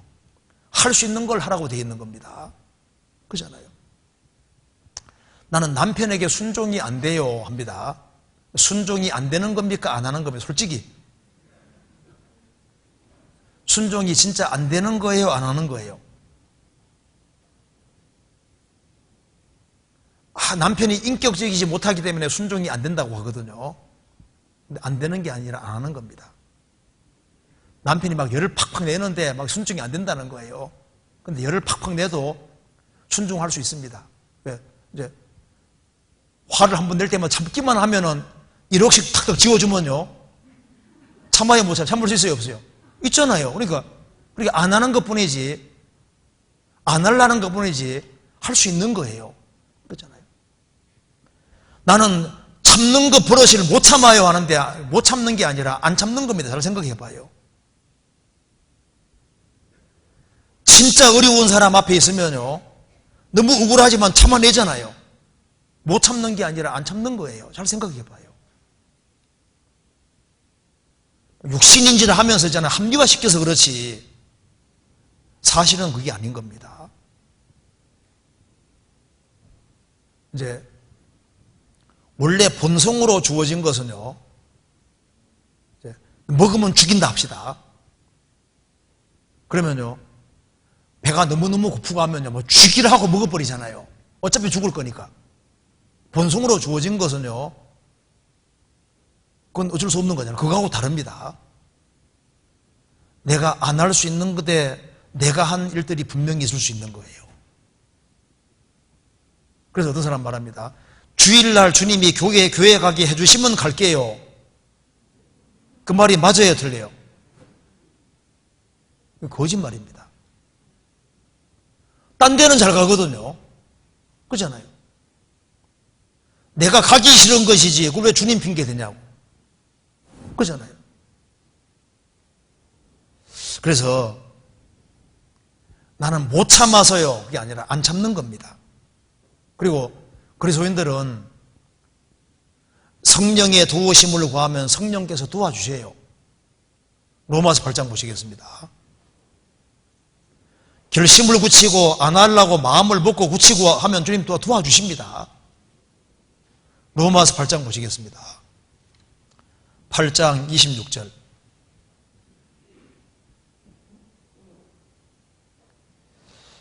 이와 같이 성령도 우리 연약함을 도우시나니 우리가 마땅히 빌 바를 알지 못하나 오직 성령이 말할 수 없는 탄식으로 우리를 위하여 친히 간구하셨느니라. 이와 같이 성령도 우리 연약함을 도우시나니, 성령도 도우시고 34절에 누가 정죄하리요 죽으실 뿐 아니라 다시 살아나신 이는 그리스도 예수시니 그는 하나님 우편에 계신 자요 우리를 위하여 간구하시는 자시니라. 주님께서 우리를 위해서 기도하고 계시고 성령께서 우리와 함께 하셔서 우리 연약함을 도우시고 계시고, 그래서 우리가 연약하지만은 성령의 도우심이 또 있습니다. 육신이 할 수 없는 걸 또 성령이 하도록 도와주시거든요. 그리고 그게 이제 가속화되기 위해서는 충만을 받아야 되는데, 술 충만하면은 술 끼우는 그 사람 딱 잡아버리잖아요. 그래서 담대한 마음이 없는 사람도 술 충만해지면 말이 많아지잖아요. 담대해지죠? 때려도 아프지도 않잖아요. 그 사람들은 이제 내가 하려고 하는 바른 마음을 갖는 것도 필요하고 동시에 하나님의 도우심을 구하고 성령의 충만을 받아야 되는데, 어떻게 하면 충만을 받느냐? 성령 충만 받으려면 성령을 많이 마셔야 되는 거예요. 성경 에베소서 한번 찾아봅시다. 에베소서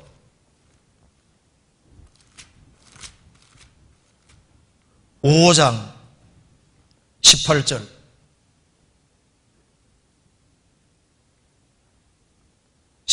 같이 읽겠습니다. 술 취하지 말라. 이는 방탕한 것이니 오직 성령의 충만을 받으라. 술 충만해지려면 방법은 하나밖에 없습니다. 어떻게 하면 됩니까? 술 많이 마시면 돼요. 술 많이 마시면 무조건 충만하게 되잖아요. 그죠?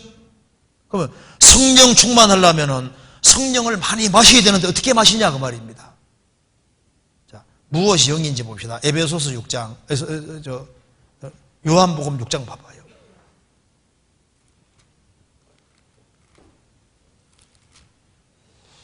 (6장) 63절.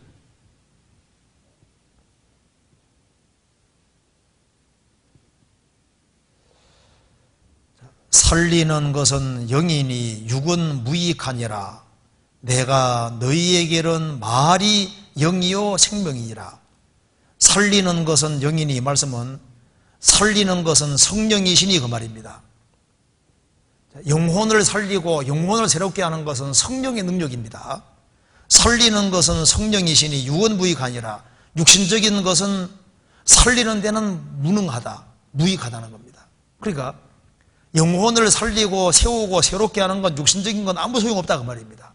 오직 성령만이 영혼을 살리는데, 내가 너희에게는 말씀이 영이요 생명이니라. 말씀이 영이고 생명이기 때문에요. 어떻게 충만하게 되느냐? 실제로 말씀을 충분히 듣는 사람은 진짜 충만하게 됩니다.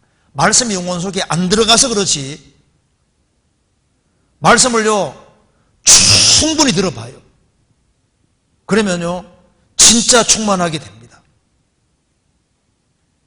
잠언 23장 시작합시다. 잠언 23장.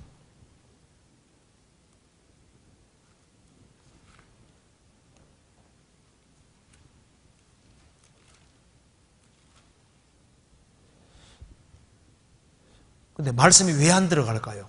죄가 막혀 있으면 안 들어가는 거예요. 그죠? 죄 때문에 이 말씀이 안 들어가지, 죄만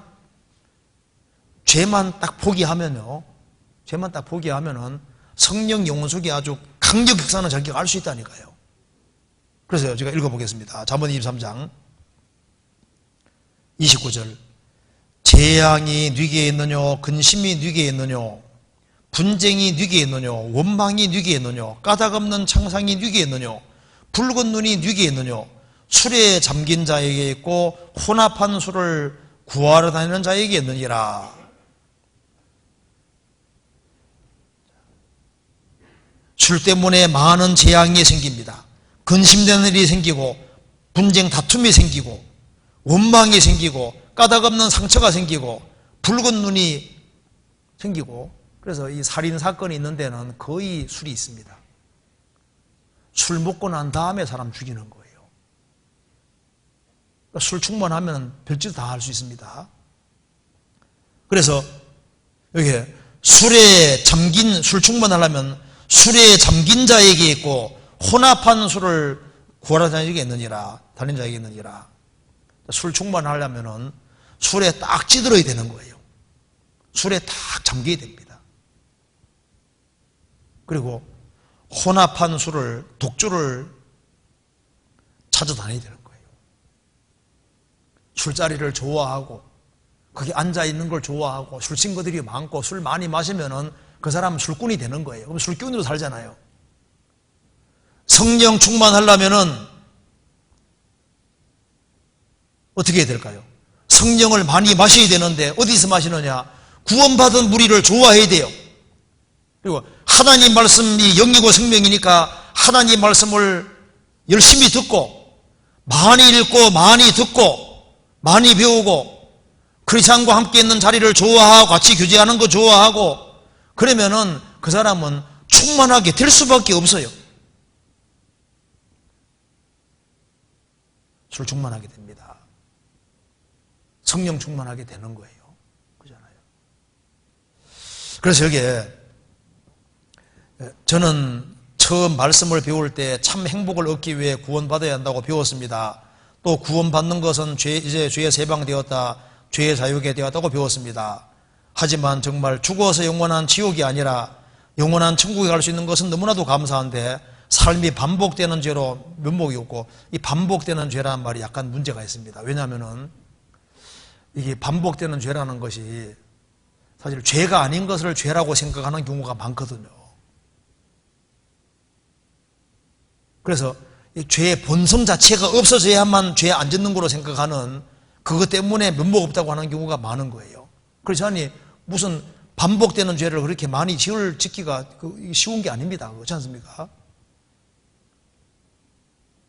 죄송해서 행복하지도 즐겁지도 않습니다.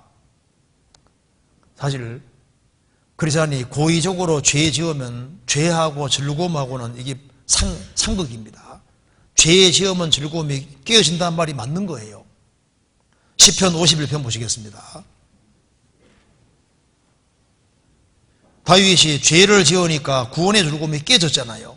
12절 51장 12절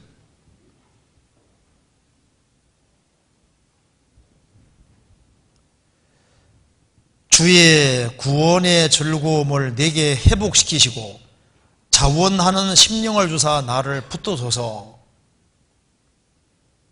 그러하면 내가 범죄자에게 주의 도를 가르치리니 죄인들이 주께 돌아오리이다. 주의 구원의 즐거움을 내게 회복시키시고, 다윗이 살인죄와 간음죄를 지으니까 구원이 없어진 것이 아니라 주의 구원의 즐거움이 깨져버린 거예요. 큰 죄를 지으면 즐거움이 크게 깨져버립니다. 그래서 죄하고 즐거움하고는 이거 완전히 반대인 거예요. 영혼의 즐거움은 죄를 멀리할 때 주어지는 겁니다. 그렇잖아요. 죄 가운데 살면서 즐겁다, 행복하다, 이건 거짓말인 거예요. 그렇잖아요. 그래서 구원받은 사람은 부족한 것이 있습니다. 잘못 사는 것이 있으면 정말 뉘우치고 돌이켰으면 용서해 준 것도 믿어야 되는 거예요. 그리고 부족한 것이 있어도 일단 잊지 말아야 될 것이 있습니다. 하나님은 나를 항상 사랑한다. 그건 잊지 말아야 되는 겁니다. 자식이 부족하면 사랑 안 합니까? 아니에요. 부족해도 항상 사랑합니다. 내가 이렇게 넘어지는 것이 많은데 사랑할까? 사랑합니다. 그러니까 내가 부족하고 넘어지는 것이 많다 할지라도 항상 사랑한다는 걸 알아야 되고, 그래서 나는 항상 아버지가 있고 돌봐주는 분이 있기 때문에 복 있는 사람이라고 생각해야 되는 거예요. 그렇잖아요. 그래서 여기 이제 보면은 정말 죽어서 이제 영원한 지옥이 아니라 영원한 천국 갈 수 있는 것은 너무 감사한데, 이제 자기가 죄 짓는 일이 있기 때문에, 넘어지는 일이 자꾸 있기 때문에 이제 행복하지 즐겁지도 않다. 그리고 전도할 때 행복에 대해 말을 꺼낼 수 없다. 이건 잘못된 겁니다. 전도할 때 행복하다는 건 구원받을 때 행복했잖아요. 그러니까 구원받으면 행복하다고 얘기해야 되는 게 맞잖아요. 근데 보통 물을 때 지금도 행복하냐, 이건 별로 안 묻잖아요. 지금도 기쁘냐, 그건 별로 안 묻잖아요. 성경에서 항상 기쁘다고 안 되어 있습니다. 기뻐하라고 되어 있잖아요. 항상 행복을 느끼는 게 아닌 거예요. 그렇잖아요. 오라 나는 공고한 자로 탄식도 느끼잖아요. 탄식 느끼지만은 행복자인 것이 맞고 행복한 것이 맞습니다. 그렇잖아요. 사실 행복한 거예요. 그리고 왜 행복하냐면 하나님의 행복자라고 선언하고 있잖아요. 불순종할 때 징계받는 것도 그 행복입니다. 그러잖아요. 내가 넘어져도 붙잡아 일으키실 하나님 아버지가 계시니까 행복한 거잖아요. 꾸지람해 줄 수 있는 분이 있다는 게 얼마나 행복한 거예요. 내가 넘어질 때 꾸지람해 줄 분이 없다는 게 그게 진짜 불행인 거예요. 행복이라는 것 자체가 개념이 잘못되어 있는 거, 개념이. 내가 행복을 잘 못 느껴도 행복한 겁니다. 하나님이 행복하다고 선언하면 행복한 거예요. 하나님이 사랑하신다면 사랑하는 거예요. 용서했다면 진짜 용서한 겁니다. 그잖아요. 그리고 내가 죄 지었을지라도 정말 돌이키면은 주님 용서해 줬다고 믿어야 되는 거예요. 성경이 그렇게 되어 있잖아요. 성경이. 자, 그래서 예수님은 죄에서 구원할 자라고 마태복음 1장에 나와 있는데, 아들을 낳으리니 이름을 예수라 하라. 이는 자기 백성을 저희 죄에서 구원을 자이심이라고 그랬죠. 그게 먼저는 예수님은 죄의 형벌에서 우리를 구원하시는 분이고 또 죄의 세력에서 구원해 가시는 분이고 주님 재림하시면은 죄 자체에서 완전히 해방시켜 주시는 분인 거예요. 그리고 우리가 죄에서 벗어나기 위해서는 반드시 의지를 동원해야 된다고 성경은 말하고 있는 겁니다. 로마서 6장 보시겠습니다.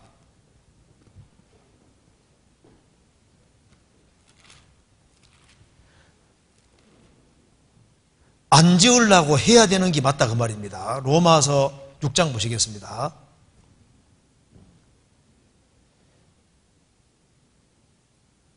10절 그의 죽으심은 죄에 대하여 단번에 죽으심이요 그의 살으심은 하나님께 대하여 살으심이니 이와 같이 너희 자신도 자신을 죄에 대하여는 죽은 자요 그리스도 예수 안에서 하나님을 대하여는 산 자로 여길지어다. 왜? 사실이니까. 우리는 십자가에 죽을 때 나도 죽은 거예요. 아담 안에 나는 죽은 겁니다. 죽었고 예수님은 죽었기 때문에 죄에 대해서는 죽은 자요. 죄에 대해서는 나는 죽은 자라. 그걸 자기가 간주해야 되는 겁니다. 십자가 내가 죽은 게 맞으니까. 그리고 하나님을 대해서는 산 자로 여길지어다. 자기 생각으로 간주해야 되는 겁니다. 사실이니까. 그리고 그 다음에는 자신을 하나님께 드리는 겁니다. 13절 또한 너희 지체를 불의의 병기로 죄에게 드리지 말고 오직 너희 자신을 죽은 자 가운데 산 자같이 하나님께 드리며 너희 죄를 의의 병기로 하나님께 드리라. 그래 되죠. 그러니까 적극적으로 우리 몸을 하나님 말씀 오른쪽으로 드리려고 이렇게 노력해야 되는 것이 맞는 거예요. 그리고 제일 좋은 길은 죄를 벗어나는 제일 좋은 길은 가장 바쁘게 살면 됩니다. 그리고 아예 고생할 각오를 하고 부지런히 바쁘게 살아가면은 죄에서 진짜 멀어지게 되어 있는 거예요. 성경에서 나옵니다. 베드로전서 4장 한가한 사람이 죄 짓습니다. 4장 1절 그리스도께서 이미 육체의 고난을 받으셨으니 너희도 같은 마음으로 갑옷을 삼으라. 이는 육체의 고난을 받은 자가 죄를 거쳤음이니. 육체의 고난을 받은 자가 죄를 거쳤다. 언제 죄를 제일 적게 짓습니까? 가장 바쁠 때, 주님에서 부지런히 살 때, 그때 죄를 가장 적게 짓는 거예요. 다윗도 언제 죄 지었습니까? 전쟁터에 있지 아니하고 왕궁에 있으면서 한가하면서 늦게를 났잖아요. 오후 늦게를 났습니다. 늦게를 나서 마음이 다 풀어진 거예요. 한가하고 할 일이 없으니까. 그러니까 눈이 육신으로 돌아가서 바세바가 특별히 이쁘게 보이는 거예요. 자, 전쟁통에 아주 긴장된 마음을 딱 봤다면 여자가 목욕하는 거 보면요. 무슨 생각이 들 겁니까? 목욕하고 나고 끝이거든요. 그잖아요. 긴장된 마음으로 있을 때는 그냥 목욕하고 나면 끝이잖아요. 근데 왜 그걸 유심히 볼까요? 마음이 한가하고 풀어져 있으니까. 그러니까 유혹되고 넘어지게 되잖아요. 그래서 주님이 원치 않는 것을 찾아내서 샅샅이 딱 버리면은 영혼의 참된 기쁨을 진짜 주십니다. 그러니까 이제 영혼의 참된 기쁨은 주님이 딱 찾아오셨을 때 주님이 찾아오셔도 아무 이상이 없다고 생각이 들 때 그때는 양심적으로 따뜻한 거잖아요. 그 사람은 담대한 마음을 얻고 기도할 수 있고 그리고 그 하나님이 내 영혼에 참된 기쁨을 주는 걸 자기가 알 수 있는 거예요. 그렇잖아요. 이제 그리고 또 한 가지는 이제 이제 구습이라는 게 빨리 안 벗어지잖아요. 구습이라는 게 있어서 이제 자꾸 넘어지는 일이 있을 수 있잖아요. 넘어졌을 때 노재단 뒤에 뭐가 있습니까? 물두멍이 있잖아요.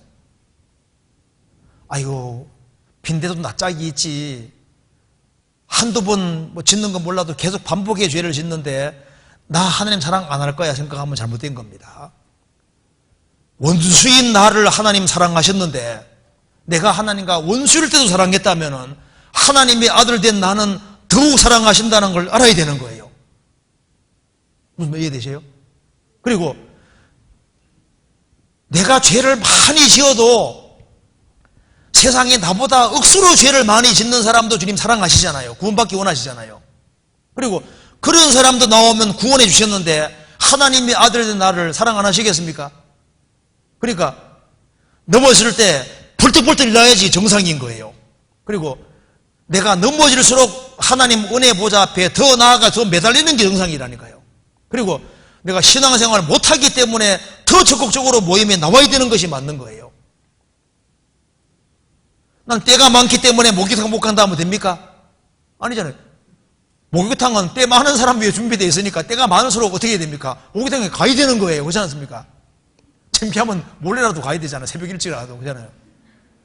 그러니까 내가 부족하기 때문에 신앙생활을 하는 거예요. 교회는 완벽하기 때문에 신앙생활을 하는 게 아니라 부족하기 때문에 한번 잘 살아보고 싶어서 참석하는 거라니까요. 그러잖아요. 청년의 모임 참석할 때 신앙생활 잘하기 때문에 오는 겁니까? 아니잖아요. 부족하기 때문에 잘 살고 싶어서 오는 것이 맞잖아요. 그러면은 넘어지는 숫자가 적어집니다. 청년의 혈기도 많고 참 힘이, 그러니까 얼마나 혈기가 많아요. 하고 싶은 것도 많고. 근데 바둥바둥 보고 잘 살려고 하다가 넘어지잖아요. 그럼 마귀는 야 너는 넘어진 김에 그냥 누워 자라고 하든지 엎어지라고 하든지 이렇게 죽이거든요. 근데 또 벌떡 일어나서 또 열심히 그렇게 하셔야 되는 거예요. 그러다 보면 세월이 지나는 가운데 점점 덜 넘어지는 거예요. 그리고 여기 또 한 가지 알아야 될 것은 온전과 완전은 다른 겁니다. 자, 이 아기가 태어나면요, 아기 태어나면 처음에 울어젖히는 게 그게 정상인 거예요. 아기가 앙앙 우는 게 정상이지 아기가 태어나자마자 뛰어다니면 비정상이잖아요. 그러잖아요. 아기는 울어젖히는 그거 자체가 정상입니다. 창세기 1장의 모습이 원래 그 하나님이 6일 창조의 모습인 동시에 우리 영혼의 모습인 거예요. 혼돈하고 공허한 지구에 아무것도 없잖아요. 아무것도 없는데 하나님께서 빛이 있으라 하심에 빛이 있었고 그 빛이 하나님 보시기에 좋았더라. 자, 이 지구에 혼돈하고 공허한 지구에 거기에 무슨 생명체가 있어요, 식물이 있어요, 새가 있어요, 곤충이 있어요. 아무것도 없잖아요. 그런데 빛이 들어올 때 빛을 보시고 좋았다고 했잖아요. 아기가 태어나면 부모는 그 자식이 무슨 돈을 벌어야 아무것도 못하잖아요. 울기만 하는데 태어나면 무조건 좋았다 그러잖아요. 한 사람이 구원받으면 주님께서 구원받은 것 자체로 주님께서 기뻐하고 진짜 좋아하신다니까요. 그리고 이 지구가 아름답게 바꿔질 때 당장 확 바꿔진 게 아니잖아요. 첫째 날이 지나고 둘째 날이 지나고 셋째 날이 지나가니까 식물이 이제 생기고 또 그 다음에 또 나중에 시간이 더 지나가니까 이제 물고기도 생기고 새도 생기고 시간이 더 지나가니까 곤충도 생기고 동물 생기고 사람까지 생기지 않습니까? 그렇죠? 그러니까 조금 바꿔지니까 좋았다고 하셨잖아요, 주님이. 그렇잖아요. 아기가 태어나면 부모가 기뻐하고 좋아합니다. 울어젖히던 아기가 이제 드디어 뒤집었어요. 집에 경산하지요. 드디어 우리 애기 뒤집었다고. 여전히 똥오줌 못 가리잖아요. 근데 뒤집은 그거 가지고 좋아한다니까요. 그 다음에 이제 기기 시작하면요, 얼마나 좋아합니까? 그죠? 자, 이제 한 사람이 이제 구원받으면 주님 기뻐하잖아요. 그 구원받은 사람이 이제 교회 자리만 찾아도 주님은 얼마나 기뻐하셔요. 드디어 얘가 나오는구나. 자리 잘 찾아오는 걸 얼마나 좋아하겠어요. 아기 애기가 설라고 하다가 넘어지고 설라고 넘어지는 게 정상이죠. 한 번에 못 쓴다고 네가 왜 못 써 하고 때리고 이렇게 합니까? 아니잖아요. 계속 넘어지고 일어나고 이 반복하는 가운데서 그 다음에 이제 발발하고 서잖아요. 우리 신앙도 마찬가지라니까요. 안 넘어지면 좋지만 넘어질 때가 있잖아요. 그래도 일어나려고 하고 그거 주님 귀하게 생각하신다니까요. 우리가 완벽해야 좋아하는 게 아니에요. 1살짜리 애기는 1살짜리 애기인 상태가 그 정상인 거예요. 그리고 2살, 3살 이렇게 하면서 이제 점점 발전해 가는 겁니다. 조금씩이라도 바뀌면요, 기뻐하는 거예요. 아세요? 그러니까 하나님은 우리가 조금씩 바뀌면 진짜 기뻐하십니다. 맞아요. 그래서 그 하나님이 사람을 키우는 거나 인생이 성장하는 거나 하나님의 사람 키우는 거하고 다 연결되어 있습니다. 똑같아요. 그래서 실망하지 말고 자꾸 일어나시고 그래도 여전히 나를 사랑하신다. 내가 이렇게 잘 살라고 발부둥 칠 때 기뻐하신다니까요. 아세요? 애가 어떻게 하나 일어나려고 막 있지 않습니까? 발부둥 칠 때 좋아하잖아요. 넘어진다고 해가지고 막 걷어찹니까? 아니잖아요. 막 두들겨 패고 하는 게 아니잖아요. 그 애쓰는 모습을 좋아하잖아요.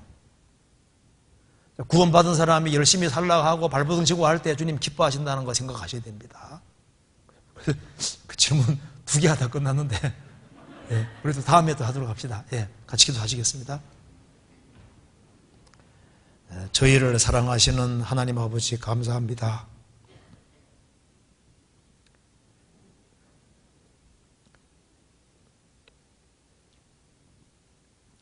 주님의 크신 은혜와 사랑을 인하여 진심으로 감사드립니다. 저희들이 연약할지라도 항상 도와주시는 것을 믿고 감사드립니다. 또 구원받은 모든 식구들 주 안에서 열심히 살고자 하는 마음, 또 잘 살아보고자 하는 마음이 다 있는 줄 압니다. 주님께서 그 마음에 격려해 주시고 또 주님께서 힘을 주셔서 주님을 기쁘시게 하는 삶을 살 수 있도록 저희들을 더욱 도와주시옵소서. 그리고 다음 주부터 있을 집회에도 주님이 함께해 주시고 또 불쌍한 영혼들을 주님 품으로 많이 인도될 수 있도록 주님께서 도와주시옵소서. 여기에 참석한 모든 형제자매들에게 크신 은혜와 사랑으로 함께해 주옵소서. 그리고 참석하지 못한 모든 구원받은 식구들에게도 크신 은혜와 사랑으로 함께해 주시고 도와주시옵소서. 주 예수 그리스도 이름으로 기도하옵나이다. 아멘. 네, 마치겠습니다.